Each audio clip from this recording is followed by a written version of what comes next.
Welcome, everybody, to another episode of Battle School Dropouts. This is finally the fabled Jujutsu Kaisen episode. I'm Stew. And I'm Bakari. And every episode of Battle School Dropouts, we talk about the first 6 episodes of an anime. This week, like I said, is Jujutsu Kaisen. But before we get into things, Bakari, we've had like an eventful last few weeks. How are you doing? I'm doing fantastic. I don't know if everyone at home understands, but you're actually listening to the holder of the coveted third best Green Hill Zone classic Sonic Generations glitchless speedrun time right here.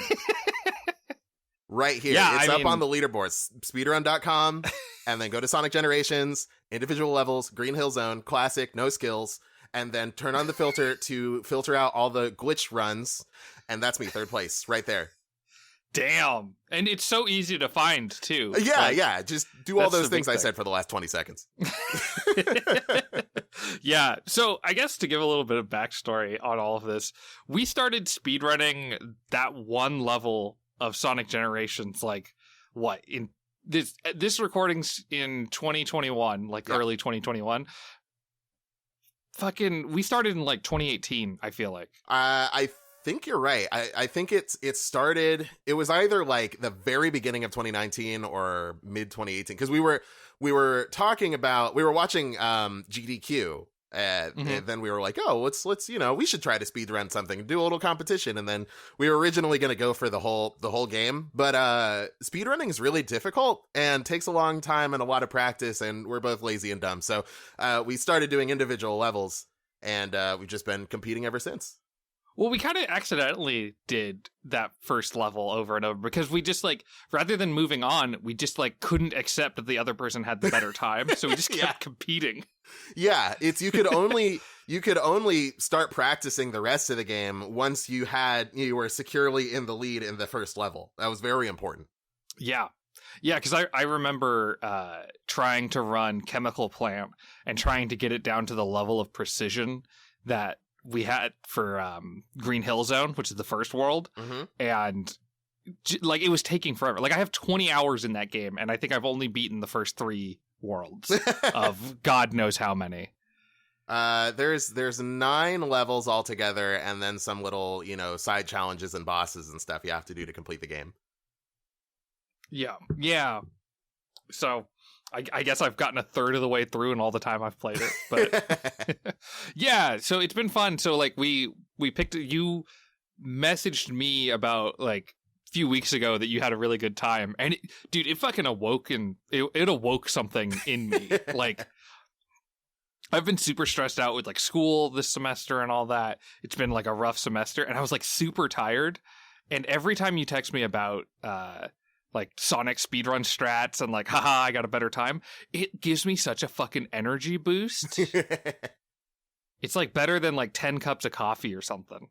Well, I'm glad that all my shit talking has been motivating for you. I actually the same week that I took that the most recent time, I also beat Anthony's high score in Ultra Kill, and I was talking so much shit, so much, and he got home from work and he was like, I've had such a fucking awful day at work, and this whole time you are just talking all this mess. Do you know how mad I was? And I was like, I'd apologize here, but I would do it again in a heartbeat, and I will if you let me. And I'm still holding that. I'm taking everybody's head this week. I'm taking Anthony's score in Ultra Kill, your score or your best time in Sonic.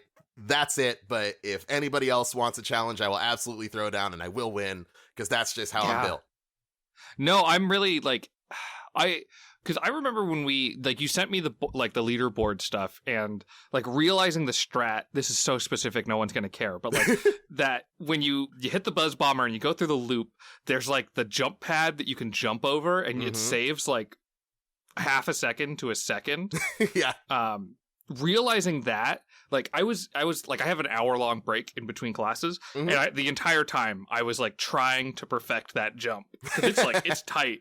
And that was another time where it's I was so tired going into the next class, and trying to run that, I haven't felt that energized in years. It's so much fun. Speedrunning is an absolute blast. It's frustrating sometimes, but yeah, it's so great. I'm very happy that we're doing this. Absolutely. I just wish I had more time for it, but it's like it's probably the only time to if like we're playing like an FPS, like I think I've talked about it before, like trash talking does get to me. Like I have thin skin when it comes to that stuff, or at least I have for a long time. And so like if we're playing something like in the same room and you start talking shit, it will absolutely affect me. But and like I don't like it and all that, but over like, you know, when I can compete on my own in my own room or whatever, like I am all about just the shit talking that's been going on and like fighting for these like, you know, quarter second improvements. It's honestly like, yeah, I was in the same boat. Like when I saw that you could jump over that spring in Green Hill, I was like, holy shit, there's more we can do. Like I ended up watching, so now I think both of us are within a second of the Green Hill Zone glitchless world record at this point. And I watched that run, which is how I think we both figured out that strat. But like I noticed after that buzz bomber, he clips the ledge. It is possible to go faster. And it's like all I've been thinking about is like I could end up first place. One of us could end up dethroning this guy in this extremely niche subcategory for game speedrun. It's like, but it's I do need to submit a time or something to that thing because I love, like I'm not the biggest Sonic guy, but I love the idea of being on that leaderboard. Oh yeah, because I think right now, while I don't have a recorded run, so I can't post it, I think my best time puts me at like 5th place or something like that. So I think it would put, because you're 0.5 seconds behind me. I think that would end up putting you glitchless. I think that would put you 4th. Yeah, because I think the best time's like 42.5, and I think I have a 43.8 or something like that. It's something like that. So I've been dying of curiosity here. So after we reignited this blood feud through Sonic the Hedgehog, we started talking about running a different game and actually doing like a full speed run of it, and competing in that, and that would be Sonic Adventure 2 Battle on the PC. And so you mentioned you had just done your first run of that recently, and I'm so curious to hear your thoughts. So I didn't finish it, but I got a little drunk last night and played a good amount of it, and I took notes while I was doing it. And I'll just, some of the highlights, like, you know, fucking Escape from the City is such a good fucking song. It's so good. That whole soundtrack, just bangers on bangers. There's not a bad one in there. Yeah. But so it's like, so it starts out strong. I'm like, I'm writing down the time that I start as if like, oh, maybe I'll see, you know, for improvement and all that. And it's like, you know, there's all sorts of fun stuff. The game kind of keeps freezing on me and all that. Oh, it's freezing on you? And then, yeah, I'm running into some kind of thing where it just, I'll hit like a checkpoint and I basically have to like Alt Tab and then Alt Tab back in. Oh, wild. So it doesn't crash, it just stops. I wonder if there's some sort of like video settings you can change, because that's never happened to me. Yeah, I mean, I did a real bare bones thing. I mean, it took me fucking forever to figure out how to get it to accept the gamepad instead of the keyboard. So, you know, I'll figure it out. But anyways, I started to go insane around. There's a level where you have to get the light dash. Oh, and yeah. I don't know if it was obvious or if I was just too drunk, but I didn't see that there was the fucking thing that you grab on the side to go get the light dash. So I'm like sitting there, like the little Mecha Chow guy is like, use the light dash to go across these rings. And I'm like, how the fuck do I light dash? Like, what the fuck do you want from me? And I'm like, I'm sitting there, I'm like spinning it up, you know, I'm like trying to do all these things. And it's not fucking working. And I had to like watch a video. Like, where does you have to go to the left. So I started to lose my mind around there. And then I died a few times on the fucking Pumpkin Hill Knuckles stage. Sure. And my last notice, I hate Sonic Adventure 2. Perfect. So this is exactly where I want you to be as we enter this speedrunning competition. Yeah. Yeah, I don't like I say I hate Sonic Adventure 2 in that note or whatever, but I do think it's fun. Like I messaged my friend Josh earlier today. I'm like, "What do you think about this game?" And he's like, "Oh, it's awful, but I love it." I'm like, "Okay, yeah, that's the right attitude to have." It's honestly one of the, because like, you know, I will be the first to admit that game is janky as shit. Like it's something I didn't really notice when I was, I don't know, 12 or whatever, playing it for the first time, but like, yeah, a lot of its mechanics don't really hold up to modern scrutiny. But there's a certain joy to be found in like learning the optimal ways to get around that jank, like figure out how to make, you know, your movement more, what's the word? Like I guess more consistent, you know? There's a lot of fun little tricks that you can pull off to make it a lot more you know, not only faster but like a lot more interesting in my opinion. There's a whole lot of min-maxing you can do. Yeah, I'm actually really excited to learn that stuff because playing, like, I can't imagine playing the Sonic Generations Green Hill Zone and not speedrunning that level because it is so boring otherwise. Like, every time I fuck up another fucking niche thing that like two people are going to understand, like when you get the first checkpoint, you have to like do the jump and then jump so you take the higher route. Oh, yeah. And if you go down below, it is so goddamn slow. It's like, let me jump on this platform and let me wait here and then it's like, how could you play Sonic this way? That's really the joy of it. You know, Sonic is not a game to be, any of the Sonic games really, like they're not games to be like played through once and you're done. Like it's meant to be mastered, you know? And I think honestly it works a lot better like that, you know? You play through something Sonic once Generations and it's is a blast. Yeah, no, it's so much fun. Until you start getting into the like the really glitchy stuff. I managed to pull off the big skip in or I managed to go out of bounds in Chemical Plant exactly once. Like my very first try, nailed it, and then died because I didn't know where I was going and just fell into the ether. But okay, what the fuck is up with in speedruns? Like there's a complicated technique to do, and you nail it first try, and so you just assume it's going to be easy, and then can never do it again. I honestly don't know. Like maybe it's just a matter of like you're not thinking about it the same way, or I don't know. But like it's they show you like this weird frame perfect trick, and you nail it the first time, no problem, and you're like, oh, easy, and then you never do it again. I've yet to be able to pull that off, and I've tried dozens of times. Yeah. No, it was that level that got me running that game. Like, I tried to get a time on the first 3 worlds and just run them back to back. Basically, like, I realized, like, I can either sit here and, like, perfect Chemical Plant, or I can figure out how I, without getting that glitch, can play Chemical Plant as fast as possible. And, like, it takes an extra 30 seconds to play it without that skip. So, obviously, it's a bit of a time addition, but it's not the end of the world. Yeah, of course.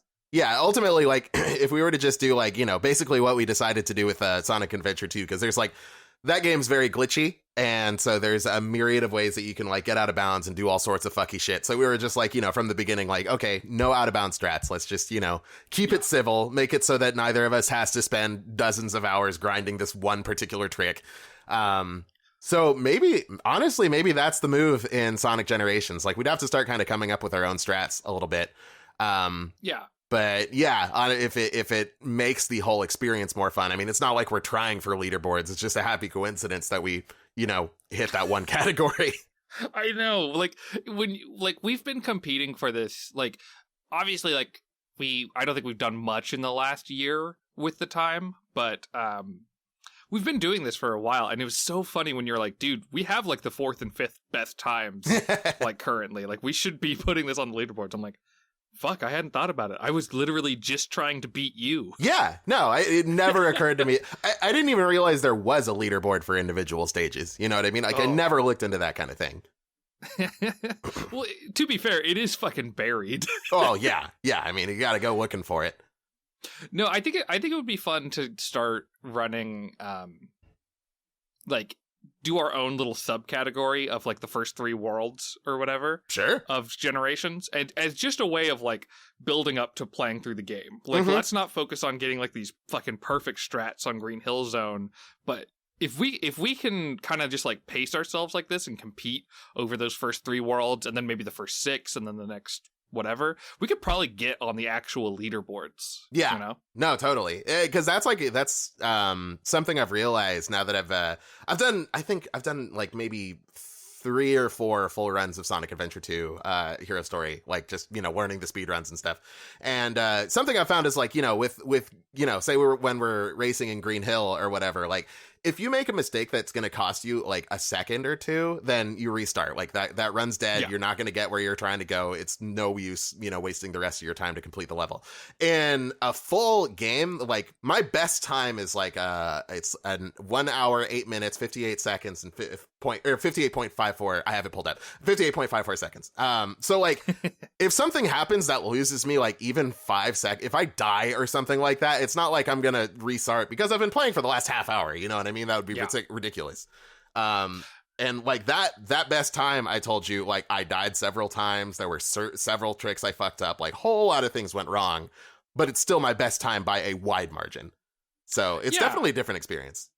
Well, and I like that because like I started to go insane running Green Hill Zone more recently. Like I have the fucking Doom Eternal soundtrack playing. Like a madness has overtaken me running that one level over and over and over. Mm-hmm. And it's especially annoying because the lives system in that game is so goddamn frustrating.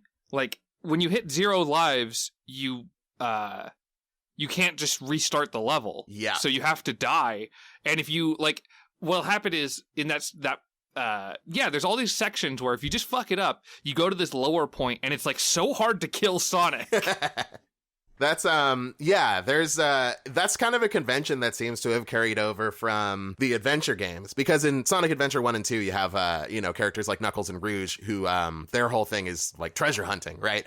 And the locations of the emeralds, keys, whatever they're looking for in that stage, the locations are randomized, right? So like if you have just like a really, really shitty one that you just can't possibly find, you can restart and get a mulligan, right? So things like that, they were like, oh well, okay, we need to make restarting cost something, otherwise people are just going to do it over and over until they get like the exact right one they want. I don't see why they do that in Sonic Generations, where there's not a character like Knuckles who has to go. Like, it's just, you're just going through. It's as if you died and started at the beginning anyway. So, like, you don't get to use the checkpoints on the levels, but the levels are only like, I don't know, like 5 minutes max. Yeah. I'm just guessing. I haven't spent more than a minute in fucking Green Hill Zone in years. Yeah. And it took a while to get under like that sub-minute, like that was an accomplishment for me. Yeah, no, it is funny, like how your mentality on your own time changes, where it's like I'll get like a 47.50, and I'll be like, oh, that was a fucking terrible run, and it's like I would have fucking killed for that, when we first started doing this. Yeah, like there was a time when that time would have absolutely bested me, like no question. Yeah. No, it was really like, I think I remember like sending like 50-second runs to you. Just like, yeah, I'm fucking crushing it right now, dude. Yeah, it does. And I've told you as much, like it leads to a certain kind of anxiety. Because like I was sweating blood for that time. Like my top time in Green Hill Zone, it was like, 1 in a million run. And like now that I know you're gunning for it, I'm like, every single time we talk, every time we text or anything, I'm just like, this is going to be the moment that Stu shows he's beaten me by like, 0.2 seconds or 0.02 seconds or something. And I'm going to have to get back to trying to beat this shit that took me forever to fucking get. Yeah. No, and I had a time like after you like messaged me, you're like, hey, I beat your time. I'm like, I have this one saved. And I just threw it in your direction. And then like almost immediately you responded with another time. And I was like, it's not going to be that good. And it's that fucking stellar time that you got. I'm like, fuck, I can't get it. No. Just got everything perfect. Yeah. God, speedrunning's a blast. It's so much fun. It really is. I'm curious how much people are going to enjoy this 20 minutes of fucking speedrun talk, but I'm fucking jazzed. Yeah. Dude. I mean, listen, if you're bored right now, doesn't have to be Sonic. Pick up a game, play through it, and then see if you can play through it again, but faster. It's so much fun. Yeah, I think it's a lot of fun with friends, too. Totally. I got into speedrunning Fallout New Vegas because we set up like a bunch of Xboxes, and it was with a couple friends who, funnily enough, were both named Ian. We just sat in one one of the Ian's room, we had these Xboxes set up and we had a bunch of copies of New Vegas, and we're just like, let's see who can get to New Vegas the fastest, you know? And we just came up with all these little categories, and it got us like learning strats and things like that. And then all of a sudden, like I'm able to beat the game in like half an hour or something like that. That's you know? And absurdly it was really fun fast. competing. I would have expected like multiple hours for that. Yeah, no, there's a bunch of one. It's on the easiest difficulty, so that really helps. Sure. But yeah, you can just skip past like so much stuff. So it's that, and that got me into it because I was competing with friends. So it's fun to just kind of shit talk and like have somebody to like share strats with and whatnot. Totally. Like when we saw the dude jump the one bumper or whatever in that one level that we talked about a bunch. I let out like an audible gasp. I was so excited to use that strat against you. And it's fucking hard too. Like he makes it look so easy, but that took several tries. Yeah, I think I'm playing without the mod that smooths out the frame rate, but I feel like it's like within like a 3 or 4 frame window to get it right. Yeah, you might not be wrong there, because like you have to be going at like pretty much top speed, and then like if you jump too early, then you're gonna hit something before you end up on the other side. And if you jump too late, you just end up hitting the spring anyway and losing the time that you were trying to save. So like, yeah, it's really tight. Yeah, and fuck that box that body blocks you. Like, terrible. Fucking piece of shit box. Hate it. Yeah. Yeah. Listener at home, start speedrunning something and then send me your best time and I will crush it, because that's what I do. I don't give a fuck what game it is or how long it takes. I will destroy you. What game would you want to... What non-Sonic game, like, piques your interest as far as speedruns? Does Knuckles Chaotix count as a non-Sonic game? No. Fuck. Non-Sonic and Friends. Non-Sonic and... Well, you know, Knuckles and Sonic are more like rivals at that state, you know.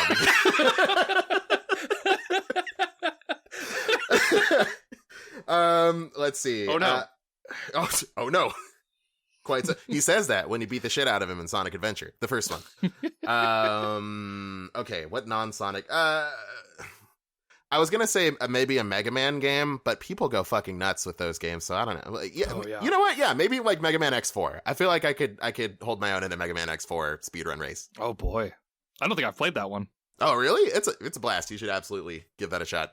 I might have played it. There was I got like a PS2 thing that had like a bunch of X games on there. Ooh. And I remember playing Mega Man X and being like, oh, this is fun. And then playing the other X games and just getting fucking thrashed. Just absolutely like mangled by like every level. I'm like, I wasn't looking up guides, which maybe would have helped. Sure. But I was just like, the fuck are these levels? How are you supposed to do any of this? Yeah, the X games in particular, they like demand a lot of skill with their movement and stuff like that. It ain't easy. But yeah, and the bosses, oh man, the final bosses in X4 can be fucking brutal. So mean. Oh yeah.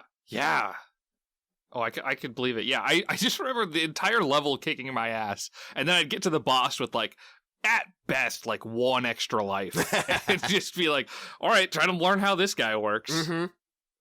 The nice thing about those is that, like, you know, in most Mega Man games, each boss has like a very clear cut weakness, and usually it, like, you know, it kind of goes by Pokemon logic. Like if it's an ice guy and there's a fire weapon, chances are good you should use the fire weapon against him. You know, things like that. Yeah. So that'll end up making it a lot easier. Some of them end up being a little more obscure. But yeah, generally you can just kind of listen to your instincts and try out different weapons, and like you'll probably end up making you know, a boss fight that seems really difficult, you'll end up making it pretty trivial. Yeah, I mean, and that was like, I remember as a kid, I played a lot of Mega Man 7. That was the one I had. And God, I've put so much time into that as a kid. And like, I feel like I could do okay if I saw all the bosses and their weapons and figure out, okay, that guy was weak to this guy was weak to that. But I used to have it fucking memorized as a child. Yep. Couldn't do multiplication, but God, could I tell you about Mega Man 7. Far more important, if you ask me. I'd say so. Multiplication's never fucking helped me. Honestly. But like, if I'm gonna get through fucking Bubble Man with his spikes at the top of the level, like, I'm gonna need to know what his fucking weakness is. Wait, Bubble Man was Mega Man 2, wasn't he? I might have his name wrong, but there was a guy who shot bubbles at you, and they had bombs in them, and he would wrap the bubble around you, and you would float to the top unless you shot your way out of it, and it would be an instant kill because it was spikes at the top. And that freaked me out as a kid. I was like, fuck, this is so hard! Oh, was it, now I'm, like, stuck on this. Was it, like, Burst Man, or... It might have been Burst Man. Let me see. Mega 7's, Man. like, the one I played the absolute least. I know, I feel like I've read a few times, like, people fucking hate it. No, people really don't like I think people really dislike the fact that like Mega Man is so big on the screen, and yeah, like I guess they weren't big fans of the level design compared to other Mega Man games. But honestly, it kind of sounds like one of those where like, you know, you're listening to somebody who's like in way too deep, like who has all these crazy out of pocket opinions on like every single Mega Man game because they care that much. And listen, Sonic guy, I get it, but like, you know, you gotta take those opinions with a grain of salt. Yeah. Yeah. I say this after I spent like what 10 minutes talking shit about Sonic Forces in the last episode. So I mean, listen, we all have our thing that we're like way too deep on. Mm-hmm. We hate because and we if you don't like Mega Man 7, you don't like Mega Man 7. That's sure. fine. But I grew up with it. You know, it's like one of those things. It's like the same thing. Like one of my favorite games is Minority Report. I own Jet Li Rise to Honor, and I remember loving it as a kid. Hold on. There's a Minority Report game. It is so good. Let me. So it's the premise of Minority Report. You can't. You're framed for murder, and you have to. Get away from the cops or whatever. Right. But what's wonderful about it is it's like a beat 'em up game. So you're just going into rooms and just fighting lots of guys. All of the guns you get are like they're non-lethal, so you're like shooting people and they blast against walls. But what's really great about it is it's like that peak like early 2000s ragdoll. Ooh. So you're just like knocking people over and they're just like splalling all over the place. Yeah, splalling's the word. And all the guns are like physics-based. It made perfect sense. But yeah, like all the guns are like physics-based. Like you're just launching people around rather than like just shooting them until they just fall over into some animation. Oh, so man. the ragdoll is just super fun. There's a way to do like a roundhouse kick and it just like knocks over people next to you. It's extremly fun. Hell yes. I did a let's play of the first few levels. I intended to beat the game, but I didn't. On a old channel. If you want to hear Young Stew, called Inebriated Ninja, or God, it's actually going to show way more of Young Stew than I wanted to. But yeah, Inebriated Ninja Productions was like a YouTube channel that a friend did, and I played through like the first 7 levels on there. So that's a pitch for a long dead channel. We'll just put that up in another tab for later. Okay. Yeah.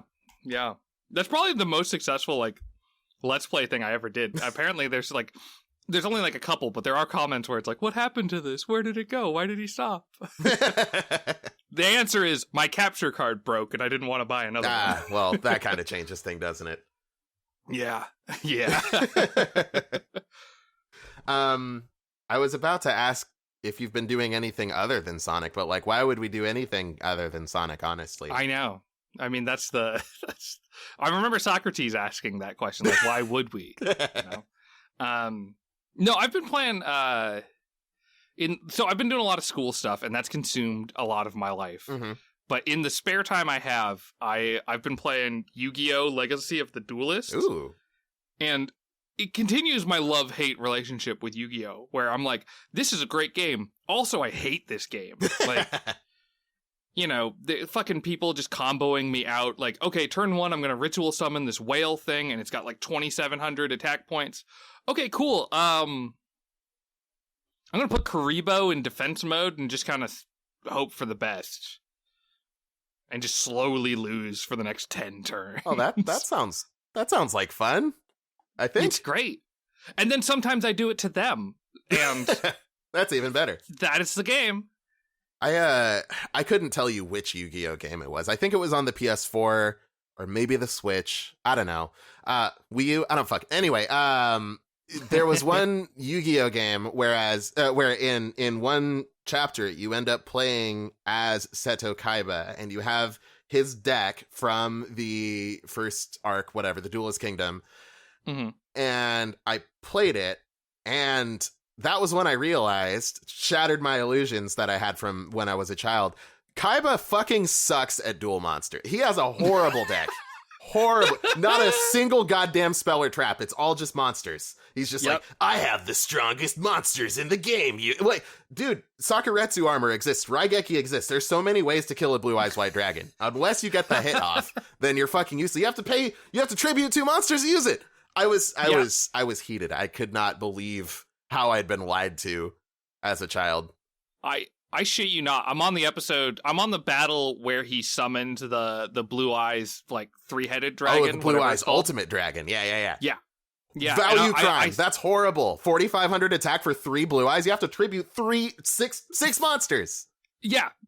And so he has a card in the deck, at least in the version of the game that I'm playing, where it basically lets you, like, if you can bring all the Blue Eyes to your hand, you can summon Blue Eyes Ultimate Dragon. Ooh, so you don't have to get them all in play, at least for that card. So I summon Blue Eyes Ultimate Dragon because I'm like, I'm not gonna fucking not summon him. I'm not stupid. It's cool as hell. And the opposing Yugi deck just, like, used 1 card and killed it. And so it's like, so my graveyard has my 3 best cards in it, and that's that. What else is in his deck? Oh, fucking Crush Card Virus that I don't even know what it does because he's still able to summon Dark Magician later, and there's way too much text for me to read. No! What do you do? I'm stuck on the level. I can't fucking beat it. Yeah, that sounds really, really... I got no advice for you there. Besides, of course, you gotta believe in the heart of the cards. Maybe that's my problem. I'm in the Kaiba mindset. Yeah, you gotta get in the... There's your grandfather's deck has no use, worthless cards, or whatever the fuck he says. My grandfather's deck has... It's either useless or pathetic. I can't remember. You might be right. I think it is pathetic, actually. Yeah, because pathetic feels like a word that Kaiba would say. Yeah, that's big Kaiba energy for sure. Big Kaiba. It's just such a bad boy. Every single arc, his popped collar just gets bigger and bigger until it's larger than his own head. Oh, and I'm fucking here for it. Yeah, like, it's like Joey, Seto Kaiba, like, those are my favorite fucking characters in that show. Like, I want to see them do things. I want to see them succeed. I want to watch Kaiba just dunk on people. I liked Bokura. I think that was his name, Bokura. The guy with the Millennium Ring who would turn into, like, Malik or whatever. Yeah. He was, like, but I liked his nice form. Like, he didn't really do anything. He was like, Nice Bokura doesn't really have any sort of important role besides just kind of standing around and talking to you. But he's just like, he's so nice all the time, and he's got his little British accent. He's just like, oh, hello, Yugi. You're fighting those duel monsters, aren't you? Oh, capital, keep going. And then, like, Yugi fucking turns around and he's impression. like, yes, I'm actually evil. And then they just do that over and over. It's great. Well, and it leads to, like, spoilers for the show that's been out for, like, 20 years, but, like, it leads to a really good final battle between Yugi and Merrick. I believe this is how it ends up going at the end, where it's like, okay, so you can fight me, but I have Bakura's, like, good side here, and if you defeat me, Merrick, then you are gonna kill good, Bakura, whatever his name is. So it's like, oh my god, the fucking stakes. It just happens to be on the tail end of, like, fucking 40 filler episodes. Oh, so Jesus. I don't even remember what happened. I was so fucking bored at that point. What's a filler episode in Yu-Gi-Oh even like? Like, other than the one where Yugi and Taya go on a date, because that was just cute. But, like, what do you do for 40 episodes? So right before the final 4 are about to duel. So you have Kaiba, Joey, Yugi, and Bakura are about to... No, not Bakura. Kaiba, Joey, Yugi, Merrick are about to duel. And it's like, whoa, this is going to be sick! And then they go to, like, a virtual world for, like, 40 episodes. And Jesus. It's kind of interesting, but, like, the climax of Battle City is about to happen, and then we go on this other adventure where we learn that Kaiba had a stepdad. You had a stepdad? And they didn't get along. Oh. And it's kind of interesting, but like Merrick, the main villain, doesn't do anything. like when he shows back up, I'm like, oh yeah, he was gonna destroy the world or something. Right. Okay. Well, I mean, he's got to respect Kaiba's trip down memory lane with his hated stepdad. You know, that's important. You got to let him sort out those issues so that he can provide the best duel possible. He's like Goku in that way.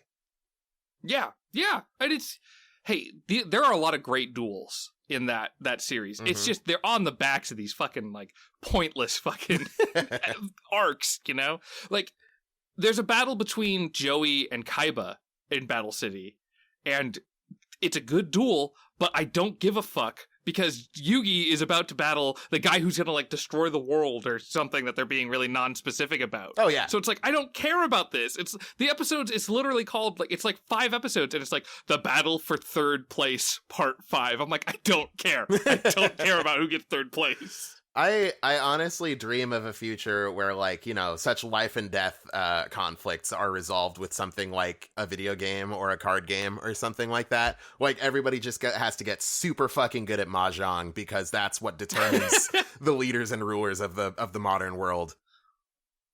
Yeah, I mean, that's one of my favorite things about a lot of shonen animes, where it's like whatever the protagonist is into, like whatever niche thing he likes, the world fucking revolves around that. Oh, it's so good.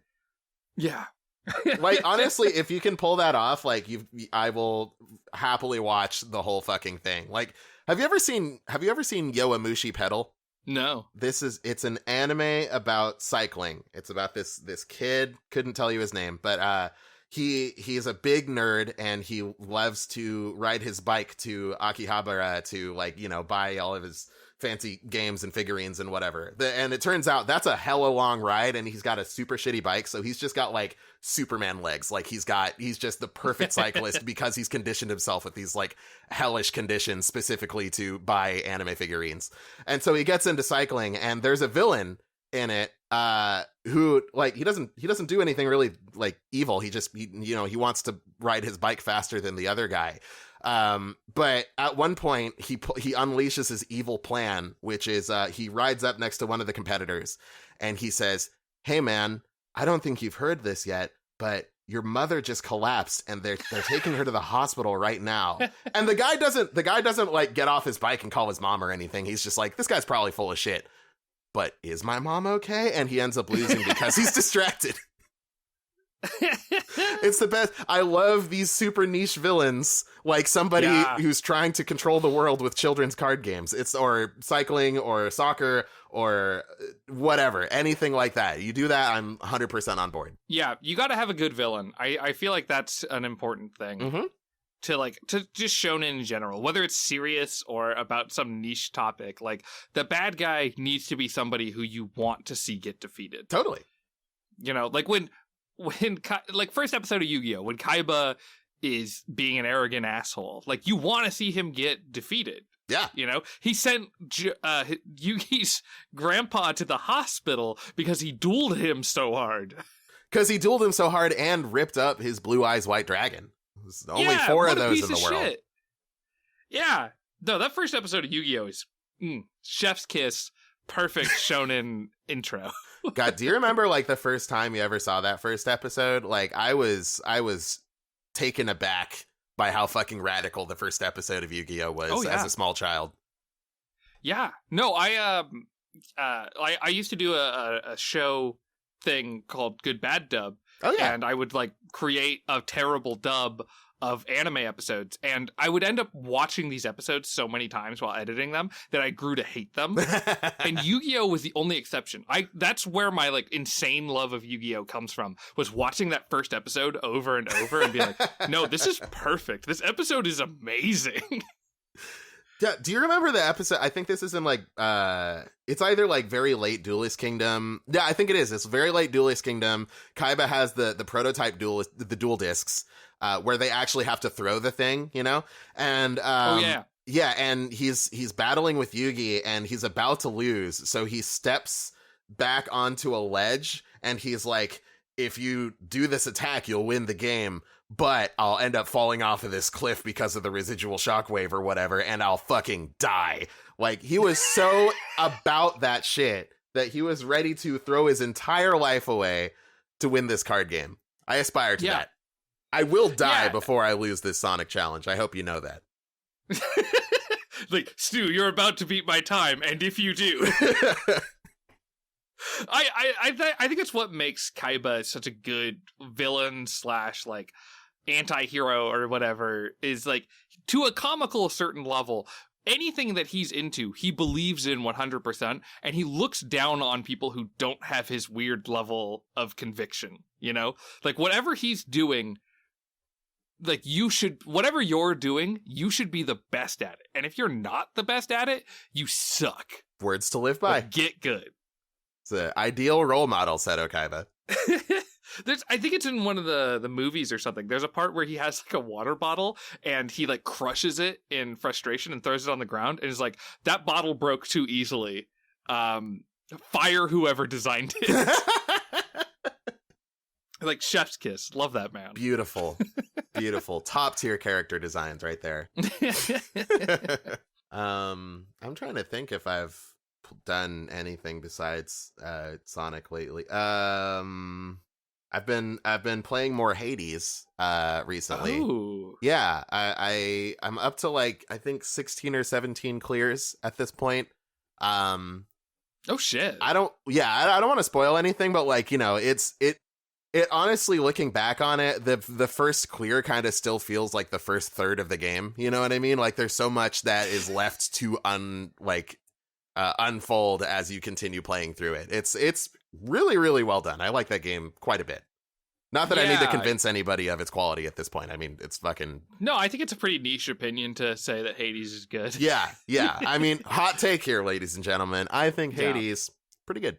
Yeah, I finally got through whatever the Chainsaw Man episode. I think I said I was stuck on the fucking butterfly mini boss. Mm-hmm. Finally got through that. Got through that whole level, and I even got to what I believe is the quote unquote like final boss of the clear. I don't know for sure. I don't want to spoil anything, but I got to him and I fucking lost like just barely, and so I haven't played since.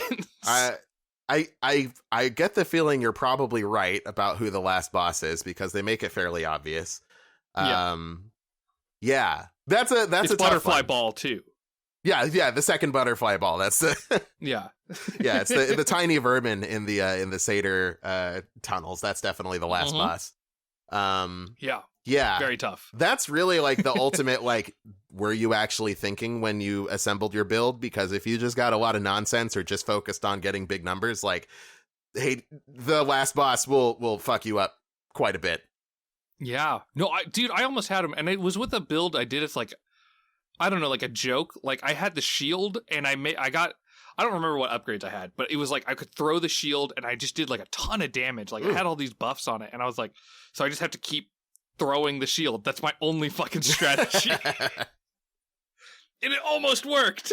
Honestly, yeah, I've had, maybe not with the shield, but I've definitely had spear runs like that where it's like, I am never going to press the regular attack button. I'm just staying full screen and throwing this shit every single chance I get. I think the spear might be I think the knuckles are my favorite weapon, but I think the spear is the one that I do the best with. I definitely do the best with the railgun. That's like, or whatever the fuck they call it. You can Gears of War gun. Yeah, the Gears of War gun, quite so.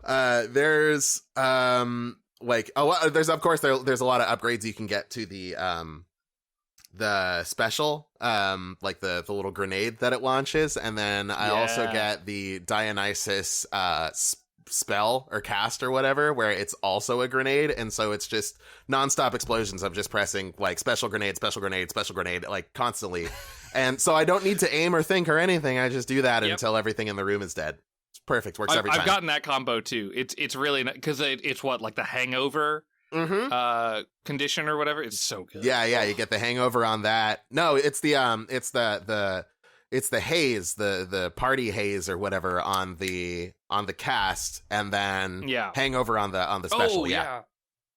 Okay, so I didn't know this for the mirror. You could upgrade it so that you get like other, like you upgrade the mirror itself so that you can add a bit, like it, it goes from like 5 abilities to 10 to 15, all that. When we recorded Chainsaw Man, which was last year, I did not know you could upgrade the mirror. Oh, yeah, that's an important one. That's a huge one. Yeah. It makes the magic stuff actually good. I didn't know. There's a lot that you still have yet to unlock that you can upgrade. I won't spoil anything, but hang on. I mean, I don't know that there's much that you can use them for yet, but hang on to your Titan's blood.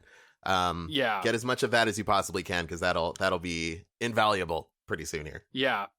No, I was just sitting on all this fucking darkness resource. I'm like, wow, I guess I'll continue to upgrade stuff, but I don't really need it. And then it was like, I like scrolled down and I was like, wait, what? And then I've been just upgrading the mirror ever since. But hell yeah. Yeah, Hades. Love Hades. Big fan. Good job, Supergiant. Yeah. Except that, I don't know if you actually heard about this or if we talked about this during the Chainsaw Man episode. Apparently, Supergiant was using, they were using community translators, like basically people in their Discord or whatever helped translate the game. And they didn't really hire a professional to like edit the translations or anything. So like, apparently if you play that game in like Spanish or Italian or whatever, it's like the dialogue is just completely butchered. So -1 point to them for that. But gameplay wise, fantastic. Chef's kiss, nothing to improve on. It's just perfect. Yeah. I mean, I guess there's worse problems to have and all that, but that is a shame. Worse problems to have when you're an English speaker, that's for sure. Yeah. Eat shit everybody else ever. Ha. That's a fair point. I would but so. As an American, I don't give a fuck. Yeah. And also Canadian and British and South African and a lot of other countries can hang too, but most importantly, Americans. Australia, New Zealand, Ireland, Scotland, a lot of other places, but still. Yeah, I think people in Scotland and Ireland speak English. I'm not 100% sure on that. Yeah. But they say they speak English. Not convinced. That's mean. I like those accents just fine. But yeah. I do too, but like I've watched a movie that like it was like an Irish, it was a movie made in Ireland, and I had to watch it with subtitles. Was it on Netflix or whatever? I think I know the movie you're talking about. This was like, I mean, maybe, but this was like a long time. This was 12 years ago when I saw it, so I have no idea. Maybe not then. I don't remember the name of the movie either, but yeah. I mean, shit, there's plenty of American dialects that I have a hard time understanding as well, so. That's fair. Yeah. Like, I've met people with like really, really, really intense like South Carolina accents, and that can be difficult. That can be a tough one. Yeah, that's always tough.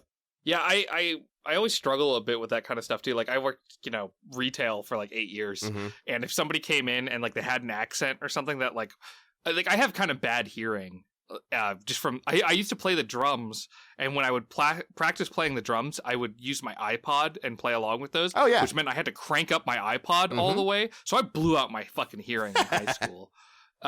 So when somebody has like a really like distinct accent or something, I, on top of my bad hearing, struggle with that a bit. And like working retail, there were times where I'd be like helping a customer and I'm just like, I don't know what this person, they're speaking English, I don't know what they're saying to me, and I don't want to be rude, I just don't know what they're saying. Yeah, it's tough. Yeah, and like, I mean, listen, there's plenty of other places in the world where we'd probably elicit similar looks.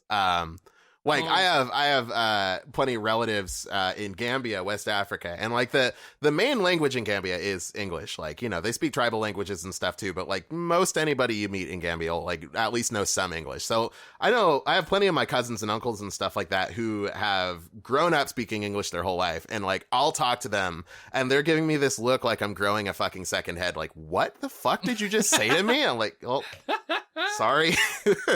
No, I had there was this guy who came into the store all the time that I was working at, and he had he spoke Spanish to everybody who came in, and he would teach people some Spanish and whatnot. Oh, nice. And at the time, I was taking a Spanish class, and so he came in, and I greeted him with, in Spanish, and he looked at me like I had like fucking killed his family, and there was nothing he could do about it except walk away. He never came back or anything, and it shattered my perception of my ability to speak Spanish. Damn, dude. What the fuck did you say to him? I thought I said hello. I don't know. He always spoke Spanish with people. I don't know. I know it's hola, you know. I know I've joked in the past about how I say guacamole, but that's, you know, how often do you say guacamole to people? See, I had to fucking think about it. That's Like how much how of to a problem actually say it's it. become for me. So we finally watched Jujutsu Kaisen. Yeah. How many? Has it been 2 episodes now that we've been saying the next episode is about Jujutsu Kaisen? Yeah, we talked about it at the end of Chainsaw Man, and then we did the Valentine special, I Want to Eat Your Pancreas. That's right. So, That's right. Gotcha. And then we talked about Sonic for an hour. Yeah. So. Let's be real. This is the Sonic episode. We're not even going to talk about Jujutsu Kaisen. That happens next episode. It's just a footnote. But so anyway, so I was playing Sky Sanctuary the other day, and boy, that one's really yeah. I feel like this podcast is really for the Venn diagram of people who like anime and Sonic. And I'm not saying that's a small chunk of people, but we really have like carved out our niche. Yeah. I feel like most Sonic fans probably like anime. I don't think it works the other way around. But I mean, you know, Sonic obviously has taken a couple nods to, like, you know, Dragon Ball and things like that. So like I could see the correlation enough. It's the Sonic anime podcast. That's a good point. I can't imagine somebody being like, "Oh, dude, I fucking love Sonic," but anime fucking sucks. Yeah, right. You can see like, it the other way like around. I love person. anime, but I fucking hate Sonic. Yeah, that's a dime a dozen. But like, nobody loves Sonic and is like, "Nah, fuck anime. I don't like that shit. I only watch King of the Hill." No way. There's a Sonic anime and everything, and a movie. Yeah. No, I want to meet somebody who's like committed to Sonic and is also like, but I feel like that person's... Dragon Ball Z is awful. I don't know. Like, okay, I have zero basis for this, but I feel like just in my soul, I feel like someone who really loves Sonic and hates anime is like probably like super right wing. Like they're probably hella racist. I don't know why I think that, but they probably are. I could see that. That makes sense. I mean, I think it's just because a lot of Sonic people are like real deranged, myself included. Yeah. It's again, like we're gonna have to think about this. I'm not saying we can answer this now, but I don't know why. I just know you're right. Right? You just feel it. Like, yeah, I fucking love Sonic. I hate anime. Mm-hmm. I stormed the Capitol. Like, we need to interview that person in prison. Yeah. They're probably arrested by now. Here, you know, fingers crossed, but we'll go visit them in prison with a little notepad and, you know, figure out how they got to be where they are. That'll be our docuseries or something. All right, so Jujutsu Kaisen. Yes. So I feel like I always ask you. Do you want to give the synopsis? Otherwise, I can do it. Sure. Yeah. So Jujutsu Kaisen is about a guy named Yuji Itadori, who is just your typical teenager. He's got a sick grandfather who he you know visits at the hospital, but otherwise he just, you know, likes kicking it at his high school and hanging out with his friends in the occult club after school. Things like that. Also, he's like incredibly strong and fast, like better than any gold medal Olympic person. Very talented. Yeah, certainly that won't come up later as a plot point. Of course not. But I say that, but it didn't in these 6 episodes. But yeah, so he meets a jujutsu sorcerer by the name of Megumi Fushiguro. who is looking for the ring of God, I'm not gonna remember this name. Sukuna something. Real old evil dude. And turns out the finger has been causing all sorts of issues. There's these cursed ghost demon things terrorizing the school. Yuji's friends are in danger, and Yuji helps save them, and then through a wacky series of events ends up eating that evil finger and becoming somewhat sort of possessed by the evil guy. But he still maintains control over his own body, so like he can't the evil guy can't take him over unless he voluntarily gives up control. So yeah, that's he has his superpowers, he has his call to action. We're gonna go fight some ghosty demon curse things, and yeah. No, that's a pretty good premise. You could almost say it's like anime Ghostbusters, if I had to put it in 2 words. Yeah, okay, but not fun, more edgy. I mean, I think it's plenty of fun. I shouldn't say not fun. Yeah, the show is a lot of fun. Yeah, but it's also fairly edgy. Mm-hmm. I don't know.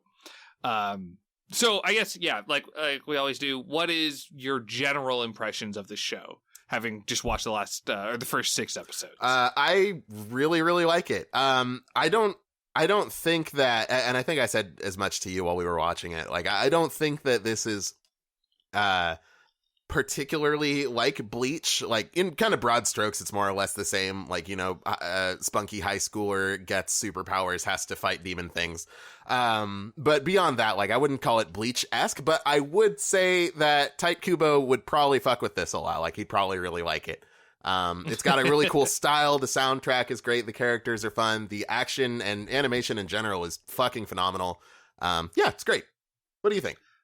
Yeah, I feel the same way. I think it's really good. I think I don't really have any complaints with it so much as there are a lot of cliches in it, but I'm okay with cliches because they pull them off well. Yeah. So, and it having watched the first 6 episodes, it seems like it might start to get away from them at a certain point, but I'm intrigued. I think it's a good show. Yeah.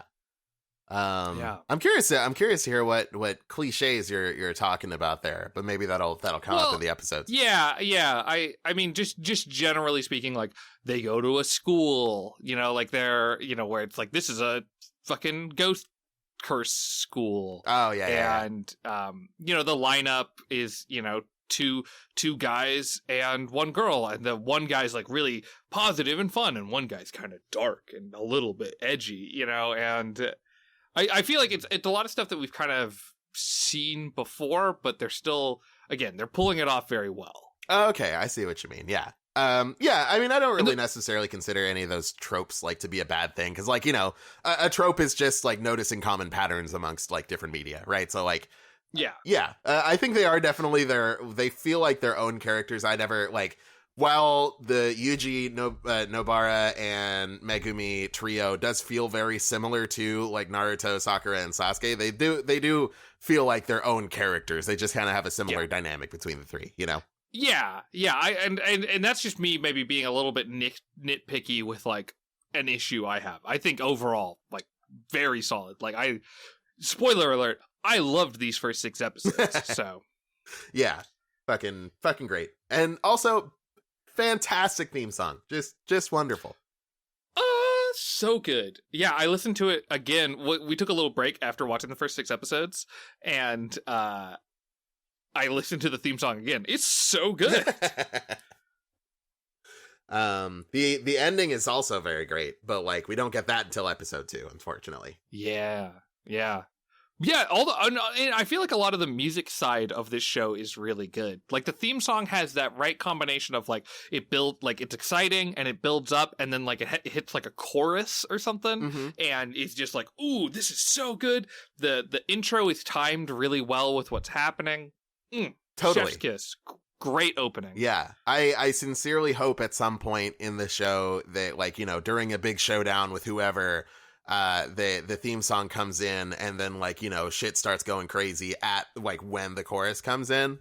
Like, that's always the best part of like any anime series to me, and I feel like with such a fantastic OP, like, you can't afford to not do that at some point, you know what I mean?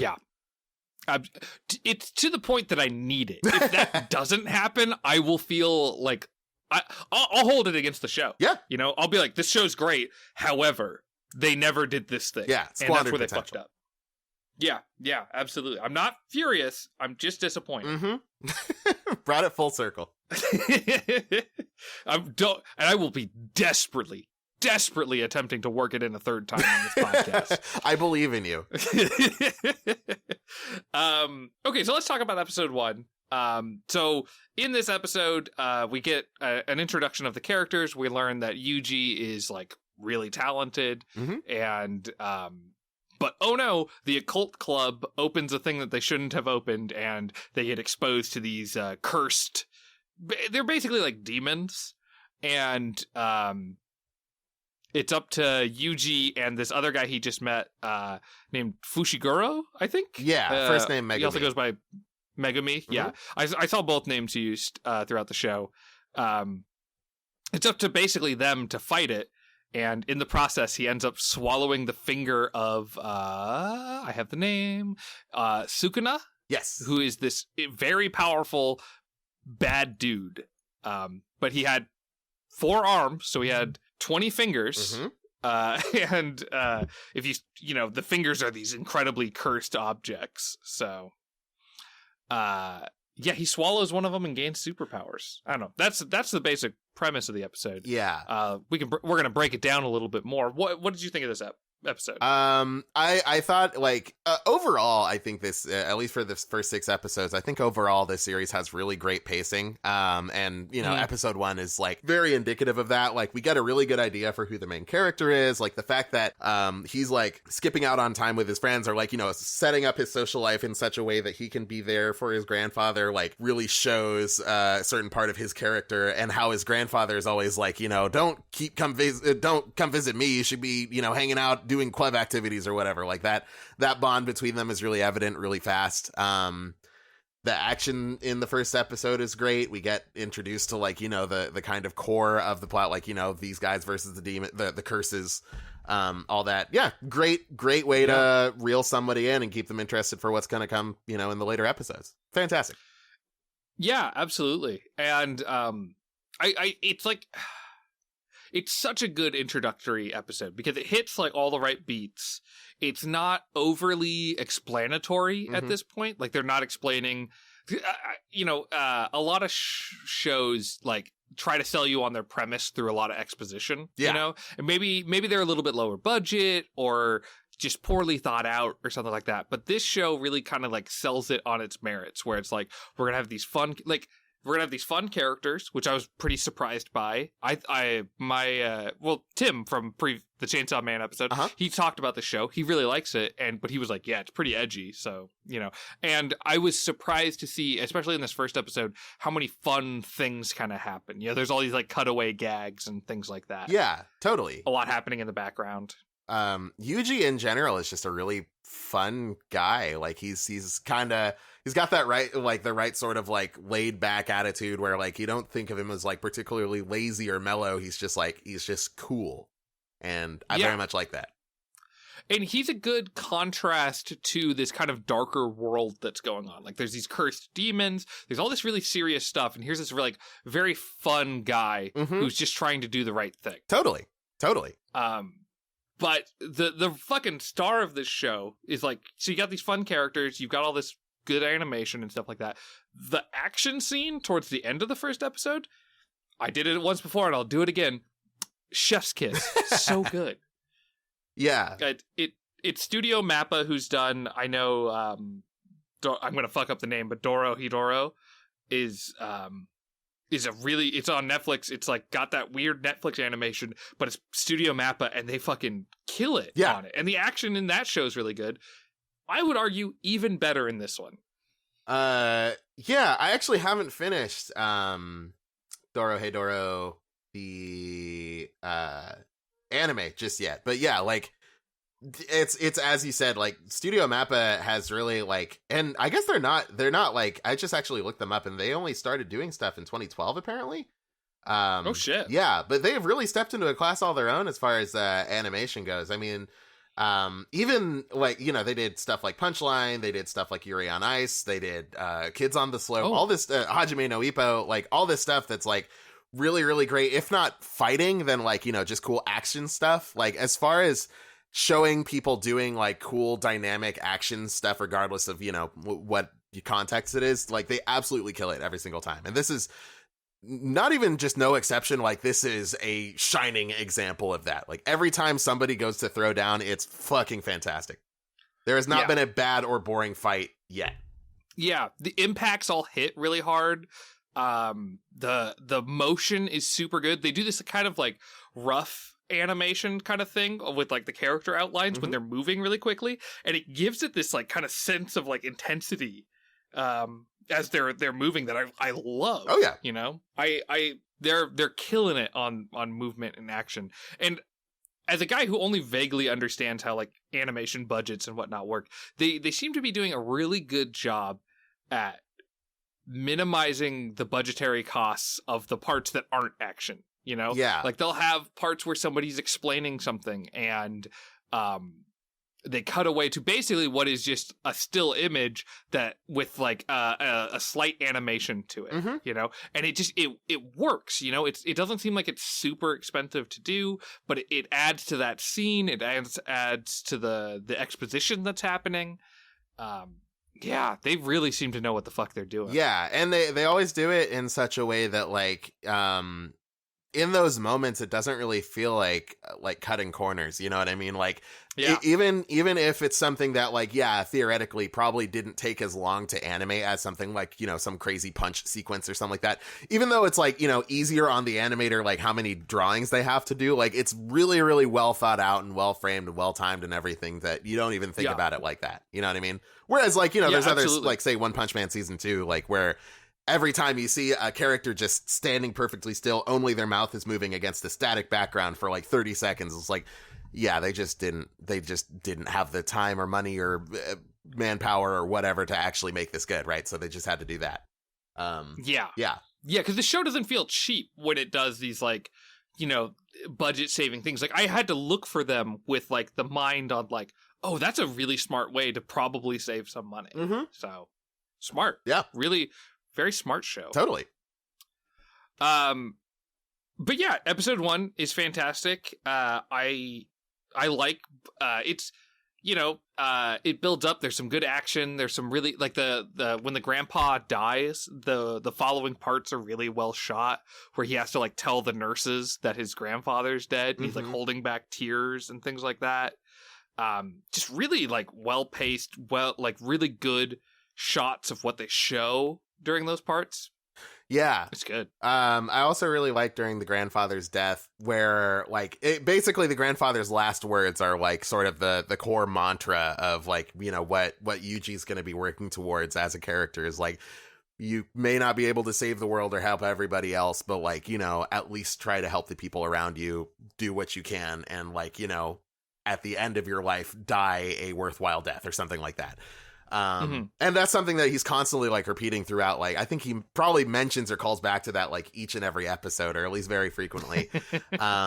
Yeah, just like, again, they really use like all the time they have really, really well to like, you know, build the world and the characters and everything, even if it feels like a goof, or even if it feels like something that's like, you know, more low key. Like they're always, you know, adding to the story as opposed to just like faffing around for a few minutes before the next big thing happens. Yeah, absolutely. And I like it too, because like at the time I was like, okay, the grandfather is only here to like, you know, explain the theme of the show or whatever. But it's interesting how the context of it changes across the show too, where he's like, I need to die a worthwhile death, but he's also possessed by this demon, you know, sorcerer wizard guy. Like, can he even die a good death, or will he come back controlled by this terrible being? You know, that's kind of getting into some of the later episode stuff, but I feel like it's interesting that his core value is kind of twisted by the end of this, at least by the end of the sixth episode. Yeah, and if I had to take a guess, I mean, it seems as though that's something they're playing a little more fast and loose on, because like, I think it's mentioned at one point, either speaking to Sukuna directly or speaking about Sukuna, like, they're like, oh yeah, well, if Yuji dies, then Sukuna dies with him. But then other people are like, well, I mean, his other, 18 fingers or whatever still carry his soul in them.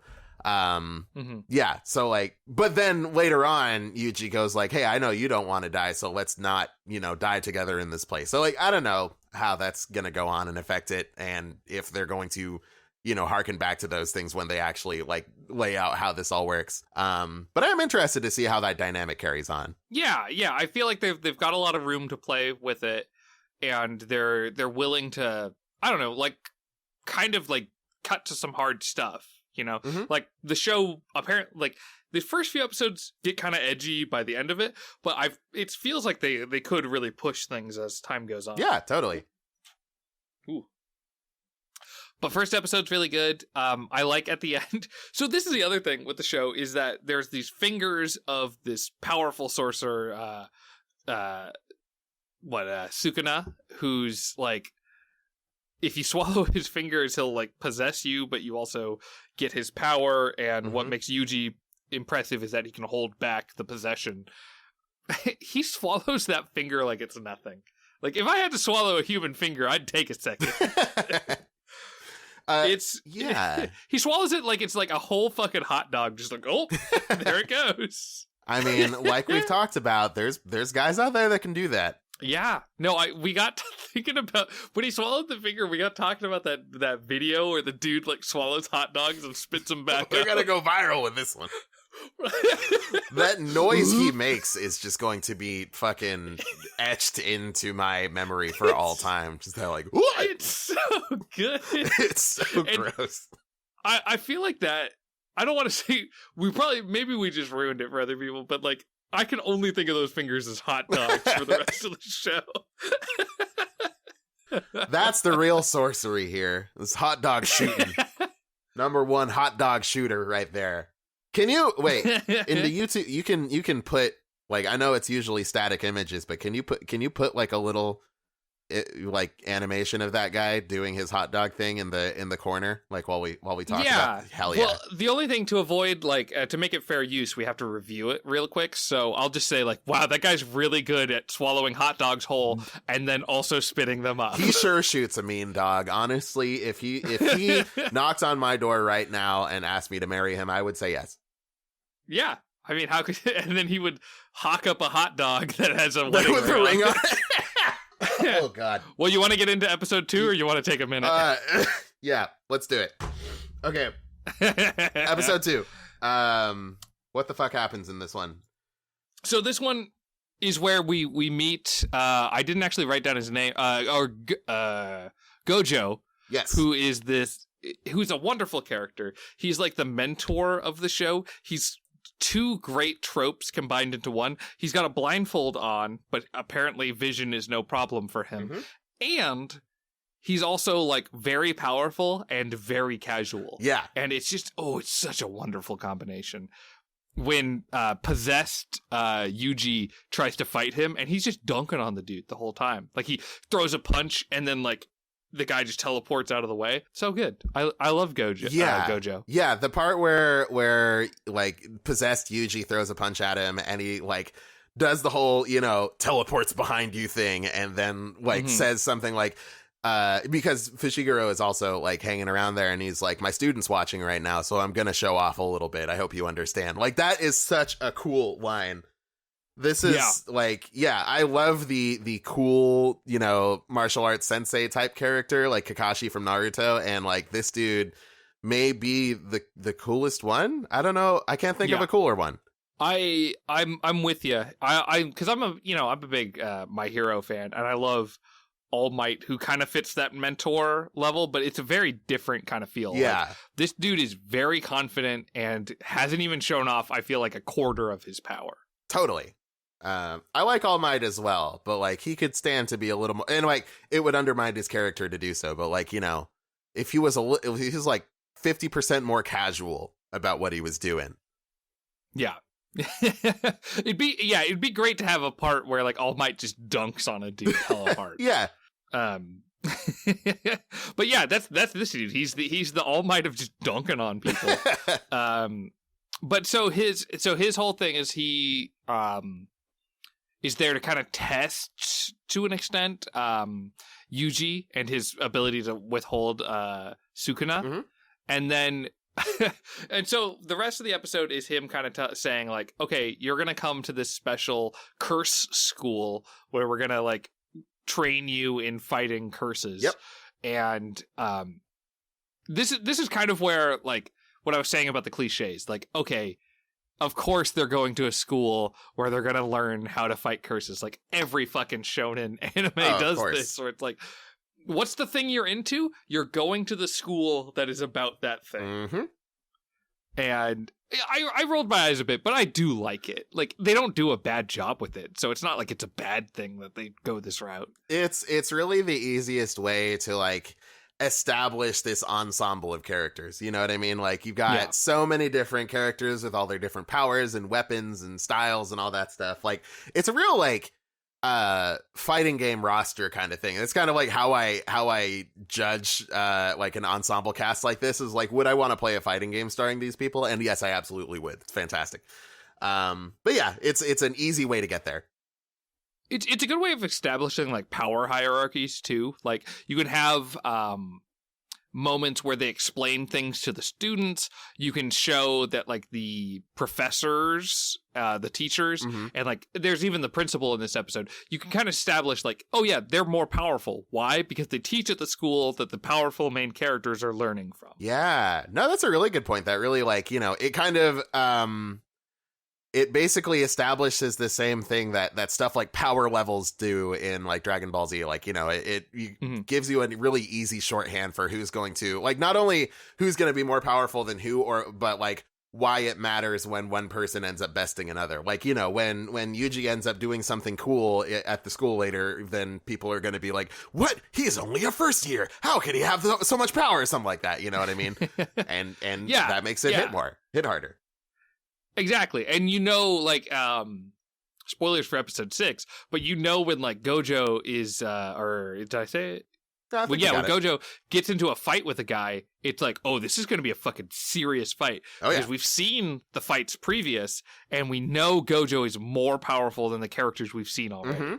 So, I think the school format is good. It's cliche, but it's very good. Totally. And like that's kind of the thing about this show is like I don't think any one particular thing it does is you know, particularly groundbreaking or anything. It's just doing everything really well. Yeah.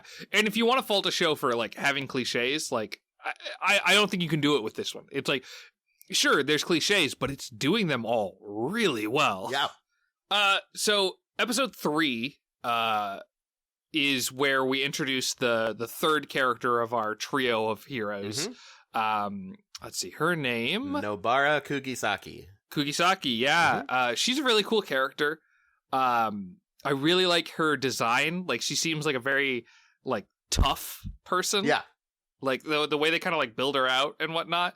I really like the way, like, she carries herself throughout the show. But I also like she's really fun. Like, she's like, I want to go to Tokyo. And she gets along with, Yuji in that they both love Tokyo and they're both excited about all of these things happening there. They have a lot of really great like cutaway sort of like chibi fun things that they do, and I like those cutaways because it's like, here's this really like dark show about fighting like spirits and things, and here's these like fun little moments between these two characters. Totally. Yeah. I agree. I really like Nobara's character quite a bit.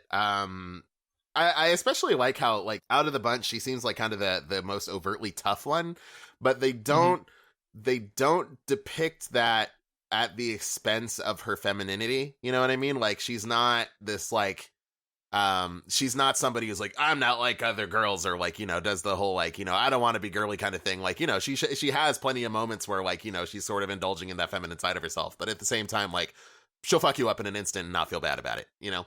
Yeah, absolutely. Yeah, it's not just like a male character that they've like repurposed or whatever. You know? Yeah, no, she is very much her own type of character. And yeah, she's great. I mean, like, when she shows up at the end of episode 2, I was like, okay, yeah, here's the combo, here's the trio. All right, show, you have the school thing. But I really ended up loving her character. Yeah. Like, they do, I feel like a fairly unique thing. Like, she's a very fun and varied character. Mm-hmm. Plus, her power is just really, really cool. Like, she basically takes out nails and a hammer, and then she hits the nails with the hammer and, like, charges them with curse energy or whatever, and they, like, act as super bullets, and it's sick. Also, she has voodoo dolls. Yeah, no, she's a really cool character. When she pulled out the hammer and nails, I remember both of us being like, "Oh, she has like Home Depot powers." Yeah, like, exactly. She's gonna, just go to the hardware store and like that's her whole get up. And it's more of a like voodoo doll sort of thing with her stuff. And I like that. I like that the show is not just using curse energy as like just the power level of like the generic shonen abilities, but is instead tying it in with like what is associated with curses. Totally. There's a lot of like doll stuff in these first few episodes. Oh. So I didn't really think about that with what's his name? With Megumi's like powers as well. Like, stuff like the dogs that he summons could be kind of like, I'm sure that's like a bad omen in some culture or another. You know what I mean? Like they're pulling from like actual like occult curse stuff in the way that they set up these powers, and that's really interesting. Actually, I like that. Yeah. I like that they're not just abandoning the theme for the sake of like an easy kind of shonen thing. Totally. It's like, yeah, this is a show about curses and evil stuff. Let's have all these curses and evil stuff, Yeah. That's, another point for Jujutsu Kaisen. Very well thought out. But yeah, so episode 3, simple premise, simple ending, but great characters and all that. It really carries it through. Yep. And it's good too, because so episode 4 is where things kind of start to go south. The characters are sent to investigate this place that has the highest grade of curse in it. Special grade, I believe it's called. Yes. And, that's as hardcore as it gets. And things really go south for them. And it's nice on the back of episode 3 where you see how well, like, they kick the shit out of these curses. Oh, yeah. Like, they fuck up the curses in episode 3.